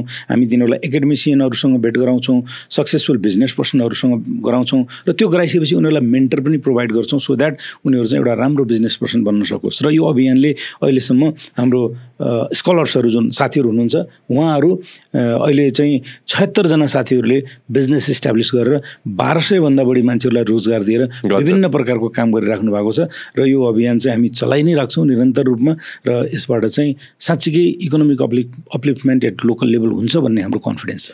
एउटा फेभर गरेर अघिनको फोटो फेरि खोल्न अनि मनोज दाइको फोटो एकपल्ट देखाउँथ्यो त्यहाँ पछाडि एउटा ब्याकग्राउन्डमा एकचोटि लेखेर रहेछ कि होइन मलाई कोटहरू फेरि एकदम मनपर्छ दाइ होइन कोट्सहरू एकदम मनपर्छ Some people dream of success, others make it जस्तो लाग्छ मलाई चाहिँ पछाडि होइन म एउटा थोरै अघि नै मैले छुटाएको शब्दमा जान्छु है त दाइलाई जीवनमा रिस्क कहिले लिए जस्तो लाग्छ यसो सोच्दाखेरि one of the biggest risk that you have taken in your life Rastra bank छोडेर प्राइभेट सेक्टरमा आउने भनेको रिस्कै हो रिस्क मैले त अझ कम लाग्यो मेरो प्यारेन्ट्सहरूलाई मेरो आफन्तहरूलाई इभन मेरो मामाजले मलाई तिमी चाहिँ जागिर खानुपर्छ वाणिज्यमा होइन राष्ट्र ब्याङ्क खानुपर्छ भन्ने मान्छेहरूलाई अब यो त अब यस्तो राम्रो जागिर छोडेर गयो यो गर्यो त्यो गर्यो भन्ने कुरा अब भनौँ न जब होल्डरै हो म त्यो हिसाब किताबले चाहिँ that was the risk I took at that time. मैले सुनेको कुराहरूमा आउँछु है त म होइन थोरै पर्सनल आएन हजुर हजुर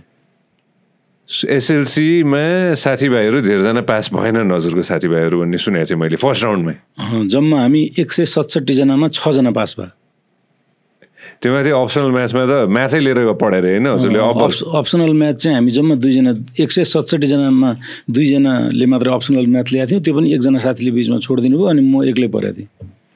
गाउँबाट सहर आउँदाखेरि कस्तो हुँदो रहेछ त गजब हुन्छ नि सञ्जय ओहो त्यति बेलामा म अब गाउँमा त गाडी देखाएको छैन बस हेलिकप्टर केही देख्ने होइन माथि आकाशमा उडा हेलिकप्टर देख्ने प्लेन बाहेक होइन अनि दैलेखबाट पैदल हिँडेर सुर्खेतसम्म आउनु पर्थ्यो 1.5 दिन होइन एक रात बिचमा बसेर अनि सानो एउटा झोला बोकेर सुर्खेत आयो सुर्खेत आउँदा बित्तिकै अगाडि एउटा ठुलो ट्रक देख्यो होइन ट्रकमा त्यो अनि आँखा बनाएको हुन्थ्यो नि त होइन ट्रकमा अहिले पनि बनाइरहेको हुन्छ यसले आँखा झिम्म गर्छ भन्दाखेरि साँच्चीकै यसले आँखा झिम्म गर्छ कि जस्तो फिल भयो अनि टिकट काट्यो ल काठमाडौँ पढ्न जाने अब चाहिँ गाउँबाट जे भए पनि अब क्लासमा म फर्स्ट नै हुन्थेँ फर्स्ट हुने विद्यार्थीलाई जेनरली साइन्स डाक्टर हुने इन्जिनियर हुने मेरो बुवा पनि मेडिकल लाइनमै काम गर्ने हुनाले बुवालाई फेरि झन् रहर छोरा डाक्टर आयुर्वेदमा हुनुहुन्थ्यो के अरे होइन आयुर्वेदमा वैद्य हुनुहुन्थ्यो अनि बुवाले चाहिँ मलाई ल डक्टरै पढ्नुपर्छ भनेर चाहिँ काठमाडौँ पठाइदिनु हो होइन अनि नाइट बस चढेर आइयो काठमाडौँ पुगेँ अनि नाइट बसमा गाना बजाइरहेछ सुनिरहेछ र मैले कति बेला उठ्छ कति बेला चाहिँ डुङ घुम्दै घुम्दै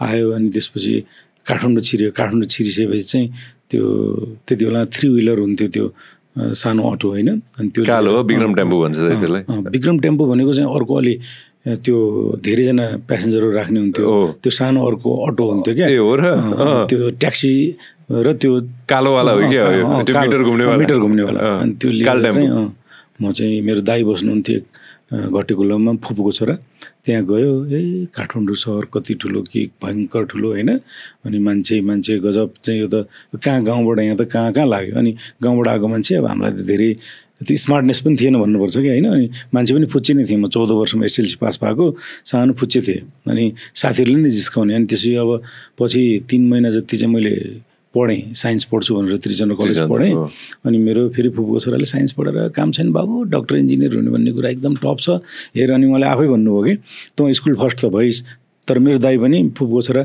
म स्कुल फर्स्ट मात्र होइन म त जिल्ला फर्स्ट भएको तँ सेकेन्ड डिभिजनमा म त फर्स्ट डिभिजनमा पास भएको मैले एकचोटि ड्रप गर्ने भन्ने हुन्थ्यो कि दाइले कति 58% ल्याएको भन्ने छ 58 त पछि एसएलसीमा त 51 मात्रै थियो त्यो पछि इन्टरमिडिएटतिर 50 अनि त्यसपछि उहाँले हुँदैन भन्नुभयो अब हुँदैन भने चाहिँ के गर्नु त भन्दाखेरि कमर्स पढ बरु कमर्स पढ्न सजिलो पनि छ जागिर सागिर पनि पाउनु सजिलो हुन्छ यो साइन्स नपढ भनेर त फेरि मेरो डाइभर्ट गरिदिनु भयो अनि म पिपल्स कलेजमा पगनाजोलमा अनि म एडमिसन भएँ इन्टरमिडिएट त्यति बेला आइकम भन्थ्यो आइकम बिकम भन्थ्यो अनि आइकम चाहिँ जोइन गरेँ र त्यसपछि म म्यानेजमेन्ट पढ्न थालेँ अनि अनेस्टली तपाईँलाई भन्नुपर्दाखेरि म आइकम किन पढिरहेको भन्ने कुरा पनि थाहा थिएन अनि आइकम पढ्यो अब आइकम पढिसकेपछि के अन्त आइकम पढेपछि बिकम पढ्ने चल भाइ अनि बिकम शङ्करदेव बिकम पढ्यो अनि अब बिकम पढेपछि के पढ्ने भन्ने पनि केही भएन त्यसपछि गाउँ गएँ म फेरि के ब्याक गाउँ गएँ पढाएँ सरकारी टिचर भएर काम गरेँ नि त मैले 1.5 वर्ष पढिसकेपछि कहीँ न कहीँ सिए भन्ने कोर्सको बारेमा सुनियो हजुर दैलेख फर्किनु हो पढाउनलाई 1.5 वर्ष पढाएँ मैले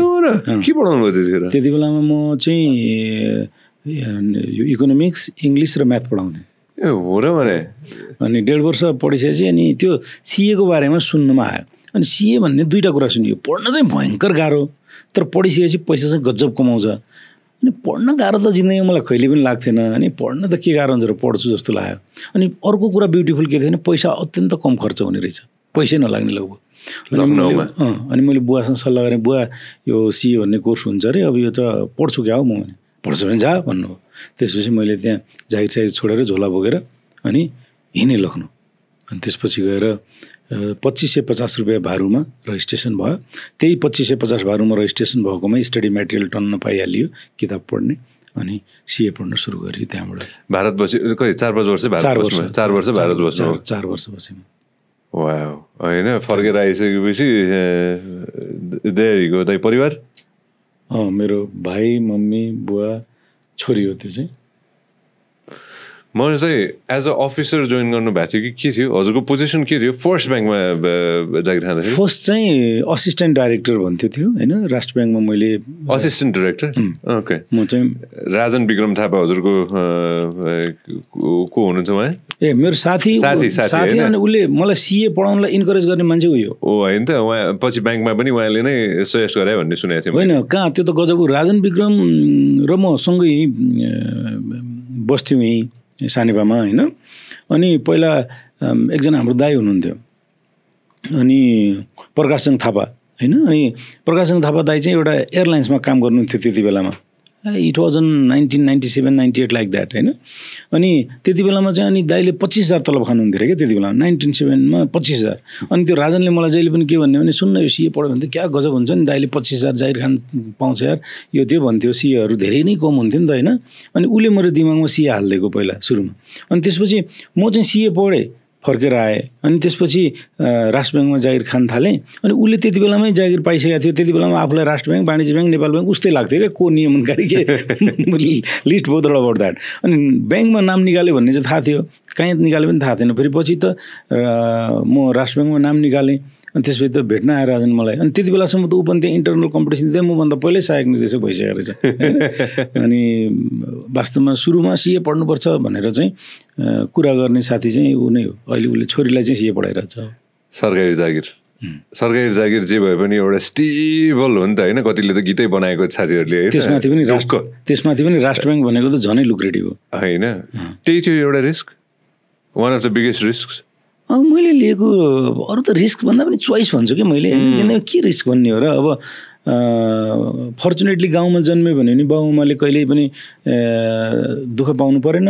अब धेरै ठुलो अपेक्षा राखिएन होला, तर मैले चाहिँ कपडा लाउन दुःख भएन, जुत्ता लाउन दुःख भएन। अरू खाली खुट्टा स्कुल जाँदाखेरि म चाहिँ बुटै लगाएर स्कुल जान्थेँ। बुवाहरूले मलाई त्यस्तै गर्नुभयो। मलाई 5,000 रुपियाँ चाहियो, बुवा काठमाडौँ पढ्न पठाइदिनु पऱ्यो भन्दा बुवाले थपेर 7,000 पठाइदिनुहुन्थ्यो। तर मैले दुरुपयोग गर्थिनँ।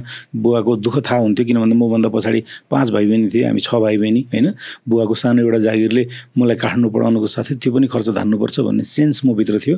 र म चाहिँ बुवाले पैसा पठाउनु भएको 5,000 पठाउनु भने 5,000 मध्ये घरबाट 700 दिएँ, खाना खर्च के भयो भनेर मैले सबै एकाउन्टिङ राख्थेँ। यतिसम्म कि तपाईँलाई म आज सिए पढ्न जाँदाखेरि गएर फर्किँदाखेरि टोटल 1,20,000 रुपियाँ नेपाली मेरो खर्च भएको छ। त्योभन्दा 1 रुपियाँ बढी खर्च भएको छ। त्यो पनि कुन डेटमा बुवाले कहिले पठाउनु भयो र कति रुपियाँ पठाउनु भयो भन्ने हिसाब पनि मैले राखेर, किन भन्दा मलाई एकदम रेस्पोन्सिबिलिटी फिल हुन्थ्यो क्या। बुवाले कसरी चलाइराख्नु भयो होला, गाह्रो हुन्छ। सकेसम्म त्यो इकोनोमिकल्ली चल्ने बानी थियो। त्यो हिसाब किताबले चाहिँ मैले स्ट्रगलै गर्नु परेन। तर रिस्क लिएको भन्ने पनि मैले त राष्ट्र ब्याङ्क छोड्दा रिस्क पनि लागेको पनि होइन, किन भन्दा मेरो माइन्ड सेटमा काम गर्न त मलाई कहिले पनि लागेन। जागिर चाहिँ मलाई कस्तो लाग्छ भने सञ्जयजी, जस्तै अहिले पनि म भन्छु, धेरै मान्छेहरूमा युथहरू होस् अरू होस्, मलाई झ्याउ लाग्छ कि त्यो एउटा ब्याङ्कर्स भन्ने एउटा हाम्रो ग्रुप छ, द ब्याङ्कर भन्ने फेसबुकमा। रोइलो गरेर आउँछ, गाली गरेर आउँछ, अनि जागिर त्यहीँ खाइरह हुन्छ, यस्तो जागिर। त्यहाँ सबै ब्याङ्करै हुन्छ फेरि है। त्यसमा तपाईँ एकचोटि खोलेर हेर्नु, रिसै उठ्छ भने फेसबुकमा। अनि एक दिन त मैले चाहिँ लेखिदिएको थिएँ कि त्यहाँ, अनि if you are not happy you just move on, you are not a tree, you are not a tree. रुख थोडी यो ठपक्क राखेको छ तिमीलाई त्यहाँ होइन भनेर लेखेको। फेरि कहाँ सबैको भाग्य तपाईँ जस्तो हुन्छ, तपाईँ पो सिनियर पोजिसनमा हुनुहुन्छ, दिस एन्ड द्याट लाग्यो फेरि मेरो पछाडि। मतलब अरे बाबा, तपाईँ कुनै पनि संस्थामा, मेरो सिम्पल थ्योरी छ, मैले गरेको पनि त्यही हो अहिलेसम्म। तपाईँ कुनै संस्थामा बसेर गजबसँग ह्याप्पी हुनुहुन्छ, बिहान उठेर जाउँ लाग्छ, काम गरौँ लाग्छ, मान्छेहरू देख्दा खुसी लाग्छ, जानुस्। अब संस्था देख्दा पनि बोझै लाग्छ, मान्छे देख्दा पनि बोझै लाग्छ, हाकिम देख्यो कि रिस उठ्छ, अनि तलब आउँछ भनेर जाहिर खान जानुभयो भने काम लाग्दैन कि त्यो। त्यही भएर यो चिजहरूमा चाहिँ मैले जहिले पनि मलाई यो चिजहरूभन्दा मेरो कहीँ अन्त बेटर छ कि भन्ने सोच्दा बित्तिकै मैले डिसिजन लिने हो। र म तपाईँलाई अर्को कुरा पनि के भन्छु भने राष्ट्र ब्याङ्क छोड्दाखेरि चाहिँ ग्लोबल आइएमई ब्याङ्कको अहिले त्यति बेला ग्लोबल ब्याङ्क थियो, त्यसको अफर लेटर थियो मेरो हातमा, मैले छोड्या हो। त्यसपछिको जागिर छोड्दाखेरि छोड्या हो, केही पनि हातमा थिएन, पछि खोज्या हो। किन भन्दा मलाई के लाग्छ त भन्दा जिउ भारी मन भारी भएर अफिस जानु हुँदैन। मैले मेरो ग्लोबल आइएमई ब्याङ्कको त्यो रेजिग्नेसन लेटरमा त अहिले पनि त्यहाँ फाइलमा होला मेरो, मैले के लेखेको छु त भन्दा मलाई त्यो ग्लोबल आइएमई क्यापिटलको एमडी बनाएर डेपुटेसनमा पठाउनु भएको थियो, मलाई त्यहाँ चित्तै बुझेन होइन। अनि चित्त नबुझिसकेपछि भ्याएर साथी मैले एप्लाई गरिदिएँ। अनि त्यहाँ मैले एउटा सेन्टेन्स लेखेको छु कि with heavy heart and negative mind neither I contribute to the institution nor myself, that's why I am going to resign भनेर लेखेको छु होइन। त्यो नेगेटिभ माइन्ड र हेभी हर्ट लिएर तपाईँ संस्थामा जानुभयो भने तपाईँ काम पनि गर्दैन, आफू पनि दुःखी हुन्छ, संस्थालाई पनि कन्ट्रिब्युट।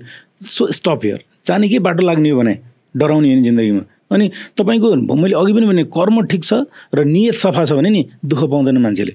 तपाईँको नियत सफा राखेर कर्म राख्नुहोस्, जिन्दगीमा धेरै अपर्च्युनिटिजहरू एउटा बन्द हुन्छ त 4वटा अनलक हुन्छ कि। मेरो पनि भएकै छ।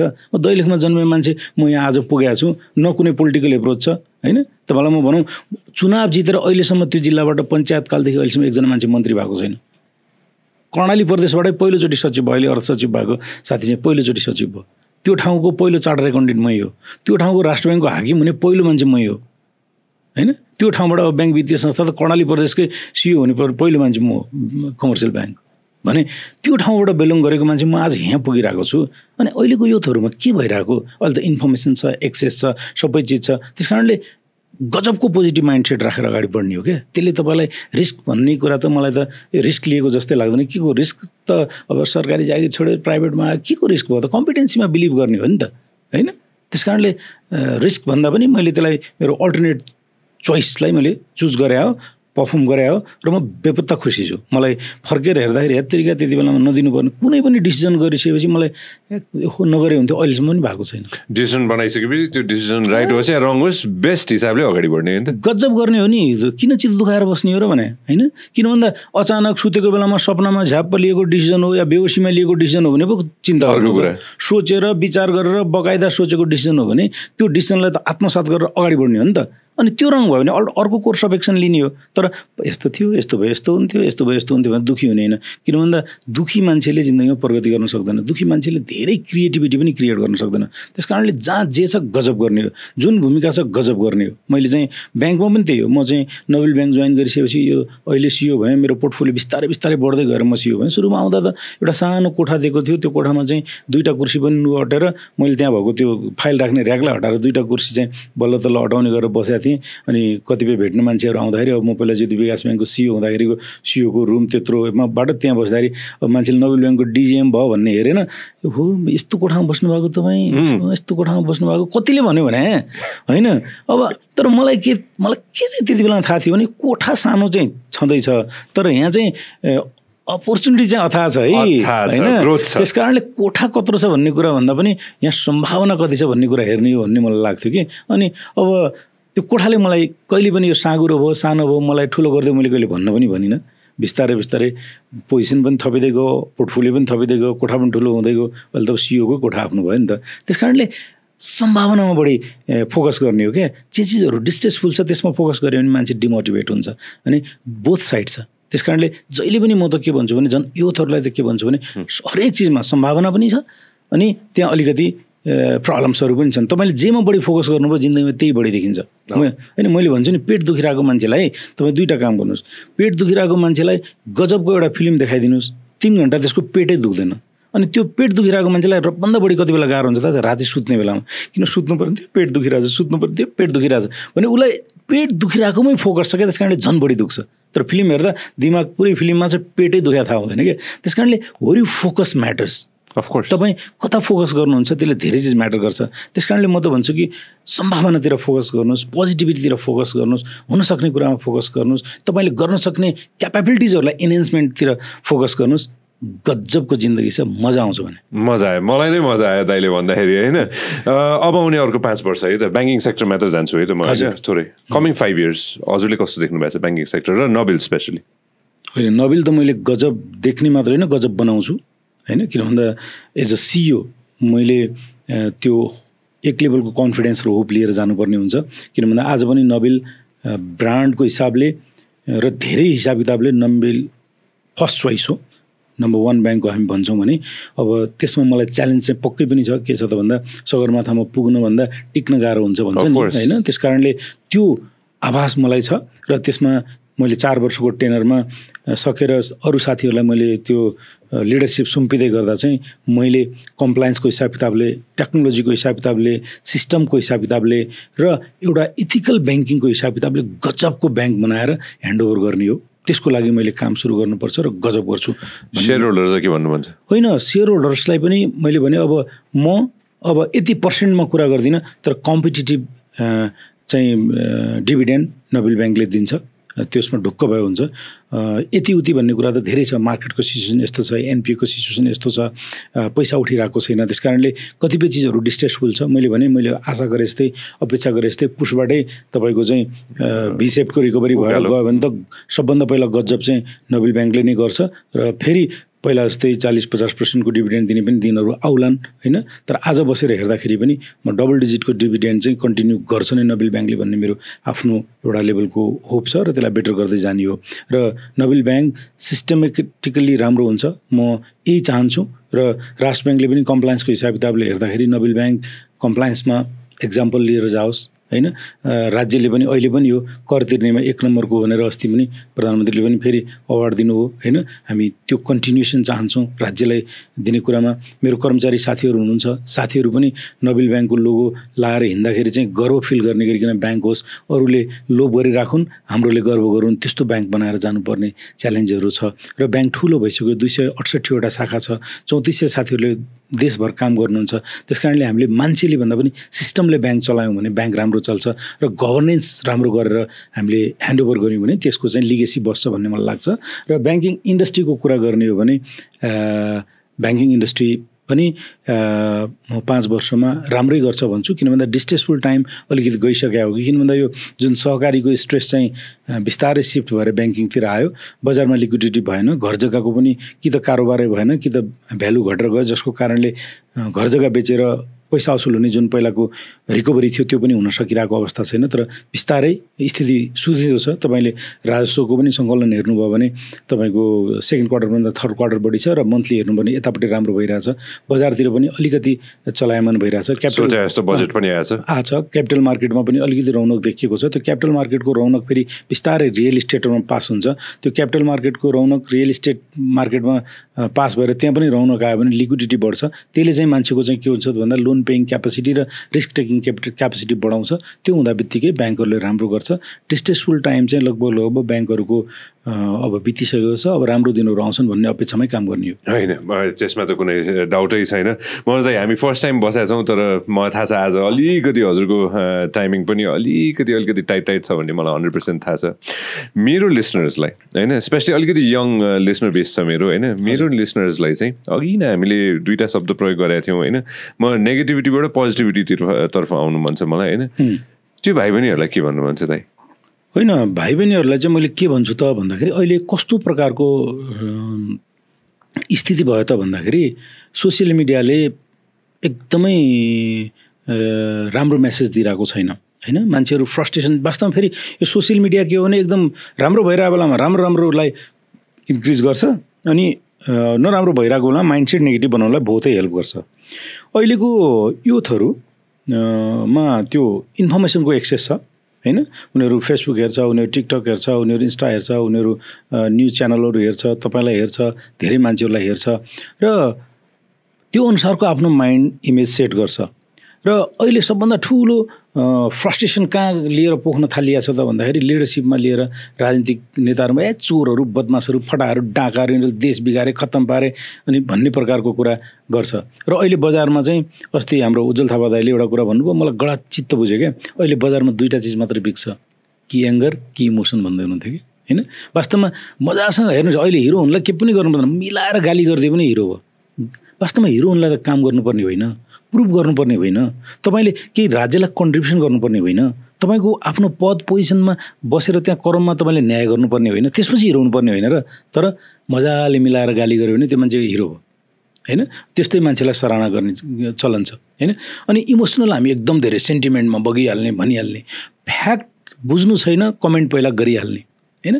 कमसेकम तथ्यमा जाउँ न, पछिसम्म जाउँ न भने हामीमा नेगेटिभिटी एकदमै बढी भयो। र यो अहिले यो जुन मोबाइल डिभाइस छ या हामी जुनसुकै पनि टेक्नोलोजी प्रयोग गर्छौँ, अहिले यो एआई यति स्मार्ट भइसक्यो कि तपाईँ एक दुईचोटि कुनै टिकटक भिडियो खोलेर हेर्नुहोस्, त्यसपछि त्यस्तै टिकटक भिडियो सर आउँछ, तपाईँले अब खोज्नु पर्दैन होइन।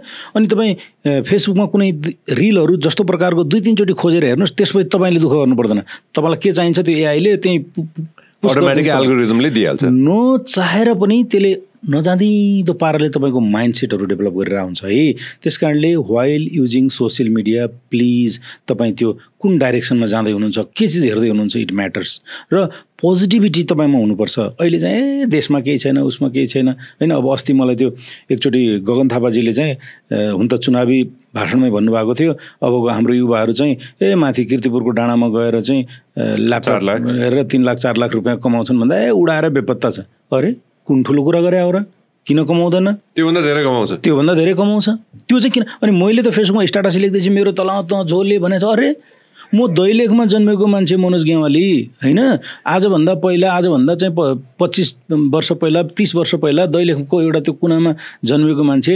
अनि यसले चाहिँ महिनाको कुनै दिन चाहिँ गएर वर्षको चाहिँ यसको 2-2.5 करोड रुपियाँ स्यालेरी हुन्छ भन्दा पत्याउँथ्यो होला, मान्छे हाँस्थ्यो होला नि। छ त, it's a real life story. किन छैन? मतलब आज नेटमा काम गरेर, इन्टरनेटमा काम गरेर, आउटसोर्सको काम लिएर चाहिँ 10 लाख रुपियाँ कमाएको छ, त 3-4 लाख मात्र भने हो नि। भने हामी होपफुल कुरा सुन्नै चाहन्नौँ, नेगेटिभ कुरामा फोकस हुन्छौँ, त्यो चाहिँ नगरौँ। हरेक मान्छेमा, हरेक युथमा एउटै चिज गर्नुपर्छ भन्ने छैन। पहिलो कुरा तपाईँले आफूलाई चिन्नुहोस्। हरेक मान्छेमा स्किल फरक फरक छ, हरेक मान्छेको एटिच्युड फरक फरक छ, हरेक मान्छेको इन्ट्रेस्ट फरक फरक छ, हरेक मान्छेको नलेज लेभल फरक फरक छ, र हरेक मान्छेको सोसियल फ्यामिली स्ट्याटस फरक फरक छ। त्यस कारणले म त के भन्छु त, पहिला आफूलाई चिन्नुहोस्। तपाईँको इन्ट्रेस्ट लाइफमा केमा छ, तपाईँ के गर्दा खुसी हुन्छ, तपाईँको स्किल केमा छ, तपाईँको फ्यामिली ब्याकग्राउन्डले केलाई सपोर्ट गर्छ, र जिन्दगीमा के गर्न चाहनुहुन्छ। एकचोटि आफूलाई टाइम दिनुहोस्, मजाले ध्यानमा बसे जस्तै गरिकन आफूलाई चिन्नुहोस्, र त्यो अनुसारको तपाईँको आफ्नो करियरको गोल सेट गर्नुहोस्। अनि सबै चिजहरूले तपाईँलाई कतापट्टि लिएर जान्छ त्यहाँ जानुहोस्। त्यसरी तपाईँ मुभ गर्नुभयो र कन्टिन्युसली लाग्नुभयो भने चाहिँ गजब गर्नुहुन्छ। देखासिखीमा लाग्नुभयो, अर्काले गरेको छ भनेर लाग्नुभयो, लहलैमा लाग्नुभयो भनेपछि तपाईँ कहाँ पुग्नुहुन्छ भन्ने थाहा छैन। म पोखरा जानको लागि मैले पोखरा जानको प्लेनको टिकट काटेर जानुपर्छ, या बस पार्कमा गएँ भने म पोखरा जाने बसमा, त्यो पनि कन्फर्म गरेर पोखरा जाने हो नि, लेखा मात्र त होइन नि भनेर पोखराको टिकट काट्यो भने पोखरामा जान्छु। बस पार्कमा गएर पँ गरेर आएको जुनसुकै बसमा चढेँ भने म कहाँ जान्छु भन्नुहोस् त? जहाँ जान पनि सक्छु। त्यस कारणले पहिला त म जिन्दगीमा कहाँ पुग्छु भन्ने कुरा आफै थाहा पाउनु पऱ्यो। आफूलाई थाहा पाउनु गाह्रो छ भने मेन्टर्सहरू, आफ्नो प्यारेन्ट्सहरू, आफ्नो शुभचिन्तकहरू, आफूलाई चिन्ने मान्छेहरूसँग सल्लाह गरे पनि हुन्छ। जे गर्दा पनि हुन्छ, गजब गर्न सकिन्छ। तपाईँ पोलिटिक्स गर्नुहोस्, तपाईँ जब गर्नुहोस्, तपाईँ व्यवसाय गर्नुहोस्, तपाईँ होइन पत्रकारिता गर्नुहोस्, जे गर्नुहोस्, तर मन लगाएर गर्नुहोस्, तपाईँको रुचिको विषयमा गर्नुहोस्, तपाईँको इन्ट्रेस्ट अनुसारको गर्नुहोस्, तपाईँको स्किललाई म्याच हुने काम गर्नुहोस्, गजब गर्नुहुन्छ। हामीले पनि गरे त्यही हो होइन। त्यस कारणले त्यति चाहिँ काम गरिदिनु भयो, र सकेसम्म नेगेटिभ कुराहरूलाई अभोइड गर्नुहोस्। मनभरि आयो भने पनि स्प्रेड गर्दा पोजिटिभ गर्नुहोस्, त्यसले म्याटर गर्छ होइन। त्यति गरिदिनु भयो भने चाहिँ यो थरको लागि त गजब छ। भने हाम्रो पालामा जति बेलामा इन्टरनेटको एक्सेस थिएन, केही थिएन, त्यो ठाउँबाट आएर यहाँ पुगेर हामी यसरी कुरा गर्दैछौँ। एकजना दैलेखमा जन्मेको केटा आज चाहिँ म 50 वर्ष नपुग्दै यो लेभलमा पुगेर कुरा गरिरहेको छु भने आजको युथहरूसँग त सबै छ, सूचना छ, जानकारी छ, संसार छ होइन। बाबुआमाले सपोर्ट गर्ने ठाउँको मान्छेहरू चाहिँ फ्रस्ट्रेट भएर यो भएन त्यो भएन भन्छ भने तपाईँ पहिला आफ्नो भूमिकामा न्याय गर्नुहोस् न। हरेक नागरिकले न्याय गर्यो भने, भूमिकामा न्याय गर्यो भने त देश अटोमेटिकली भन्छ नि होइन। अनि अस्ति एउटामा त्यस्तै कुनै एउटा इन्टरभ्यूमा मैले त्यो किशोर सिंह राठौरको एउटा सुनेको थिएँ। मलाई बडा चित्त बुझ्यो क्या। उसले चाहिँ हुन त त्यहाँ फेरि मान्छेहरू तल गाली गर्दै थिए, गाली त त्यो, अनि तर उहाँले चाहिँ यस्तो सही कुरा गरे कि उहाँले के भन्यो भने यो नेताहरू चोर फटा भन्छ, नेता चोर फटा होइन जनता चोर फटा हो भन्दै थियो क्या। अनि किनभने ल यो त प्रजातन्त्रमा त कहाँ छ, कहीँबाट गर्ने होइन, सबै चुज गरे जनताले होइन। अनि चुनावको बेलामा चाहिँ मासु भात त्यो भन्छुन् देनथुन गरेर चाहिँ नातागोता के हेरेर चाहिँ भोट हालेर चुनावमा पठाउने, अनि चोरो भन्ने होइन। नेता चोर होइन, जनता चोर हो। त्यो जनता ठिक होस् न नेता आफै ठिक हुन्छ भन्दै थियो क्या। त्यस कारणले हामी पनि आजको डेटमा के त भन्दाखेरि हामी हरेक नागरिकले आफ्नो भूमिकामा न्याय गरौँ न होइन। आज सञ्जय एउटा ठाउँबाट उठेर एउटा यो कन्सेप्ट सुरु गरेर आज तपाईँलाई फलो गरेर कतिवटा चाहिँ पोडकास्टहरू सुरु भइसक्यो, बट यो कन्सेप्ट त ल्याएको हो नि त, काम त सुरु गरे हो नि त। सुरु गर्दैको बेलामा गजब भएको होइन नि त, बजारभरि चिनिने भएको होइन नि त। अनि यो आइडिया यो कन्सेप्टले आज तपाईँ कति युथहरूको बिचमा पपुलर भइसकेको छ, कस्तो राम्रो काम गरिसकेको छ भने when you can do, when myself can do what not others, अरूले नसक्ने के छ र। त्यस कारणले पहिलो त आत्मविश्वास म सक्छु भन्ने हुनु पऱ्यो होइन। म भन्दैछु त म सिए पढ्न जाँदाखेरि पढेर पागल हुन्छ अरे यो हुन्छ अरे सक्यो। मलाई त्यति बेला एउटै कुरा लाग्थ्यो, मलाई मेरो प्रिन्सिपलले सोध्नु भएको थियो कि प्रश्न, एउटा प्रिन्सिपलले सोध्नुभयो कि मनोज सिए बहुत टफ होता है। मैंने कहा सर मेरे को पता है।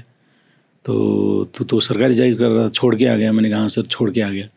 तो सीए तो बड़ा मुश्किल है, बहुत लोग नहीं कर पाते हैं। सीए नहीं बनेगा तो क्या करेगा भन्नुभयो क्या। मैले उहाँलाई एउटै जवाब दिएँ, सर मैं सीए तो बन के ही रहूँगा। मैं ये नहीं कहता कि 4 साल में बनूंगा, 5, 7, 17 साल लगेंगे, लेकिन आया हूँ तो बन के ही जाऊँगा भनेको थिएँ कि मैले होइन। मैले सुनेको थिएँ प्रिन्सिपलले हजुरलाई सँगै राख्नु पनि भएको थियो के अरे। अनि म सँगै उहाँसँगै बस्थेँ अनि काम पनि टन्नै गर्थेँ। उहाँकै अकाउन्टिङ गर्नुहुन्थ्यो के अरे। 17-18वटा चाहिँ कम्पनीको एकाउन्टिङ गर्थेँ होइन। तर त्यसले चाहिँ मलाई स्किलफुल बनायो क्या होइन। त्यसले गर्दा मलाई नलेज भयो, काम भयो। अनि फटाफट अनि देख्नुभयो फटाफट 4 वर्षमा त मैले कोचिङ ट्युसन नपढेर कुनै किताब किनेको भनेको एउटा त्यो इन्कम ट्याक्सको एउटा किताब किनेको थिएँ। त्यो बाहेक सबै त्यो सिनियरहरूको भयो किताब यताउता पढेर 4 वर्षमा कोचिङ ट्युसन बिना सिए पास भएर नेपाल फर्क्यो होइन त। सक्सेस स्टोरी यहीँ छ है, सक्सेस स्टोरी यहीँ छ, धेरै टाढा जानु पर्दैन। दाइ मैले अन्तिममा सोधेँ, कोही साथीले चाहिँ नोबेलमा म केही न केही गर्न चाहन्छु भनेर होइन, खातै किन खोल्न नहोस् अथवा जागिरै किन नहोस् होइन, त्यो साथीलाई के भन्नु मन छ? राइट दाइ, खाता खोल्ने साथीलाई पहिला खाता खोल्ने साथीलाई पनि मैले के भन्न चाहन्छु त भन्दा तपाईँ हामीसँग जोडिनुहोस्, आउनुहोस्, म तपाईँलाई ब्याङ्किङको बेस्ट एक्सपिरियन्स दिन्छु भन्न चाहन्छु। यो मन पर्यो। र कोही साथी जागिर खान खोज्नु भएको छ भने? जागिर खान खोज्दै हुनुहुन्छ भने कम्पिटिसन छ, टप छ, तयार भएर आउनुहोस् होइन। र तपाईँलाई नोबेल ब्याङ्कको लोगो लगाएर बजारमा जाँदा गर्व लाग्ने सिचुएसन हामी क्रिएट गर्छौँ। र नोबेलमा एकचोटि जागिर खाइसकेपछि अन्त कहाँ भ्याकेन्सी छ भनेर हेर्न नहुने गरिकन तपाईँलाई मोटिभेट गर्छु भन्छु। यो मन पर्यो मलाई। मनोज दाइ, thank you so much for your time. I know you really have to go होइन। र फ्युचरमा पनि प्लिज मलाई टाइम दिनु है, मैले नेक्स्ट टाइम पनि I will invite you again. Thank you so much. सञ्जयजीलाई पनि एकदम धन्यवाद होइन। मलाई पहिला पनि पोडकास्ट हेरेर कुनै दिन चाहिँ यहाँ मलाई पनि सञ्जयजीले बोलायो हुन्थ्यो जस्तो लाग्थ्यो होइन। आज तपाईँसँग कुरा गर्न पाइयो। Amazing. You are motivating so many people across the country. काम जारी राख्नु होला। मेरो धेरै शुभकामना छ। Thank you so much. Thank you so much.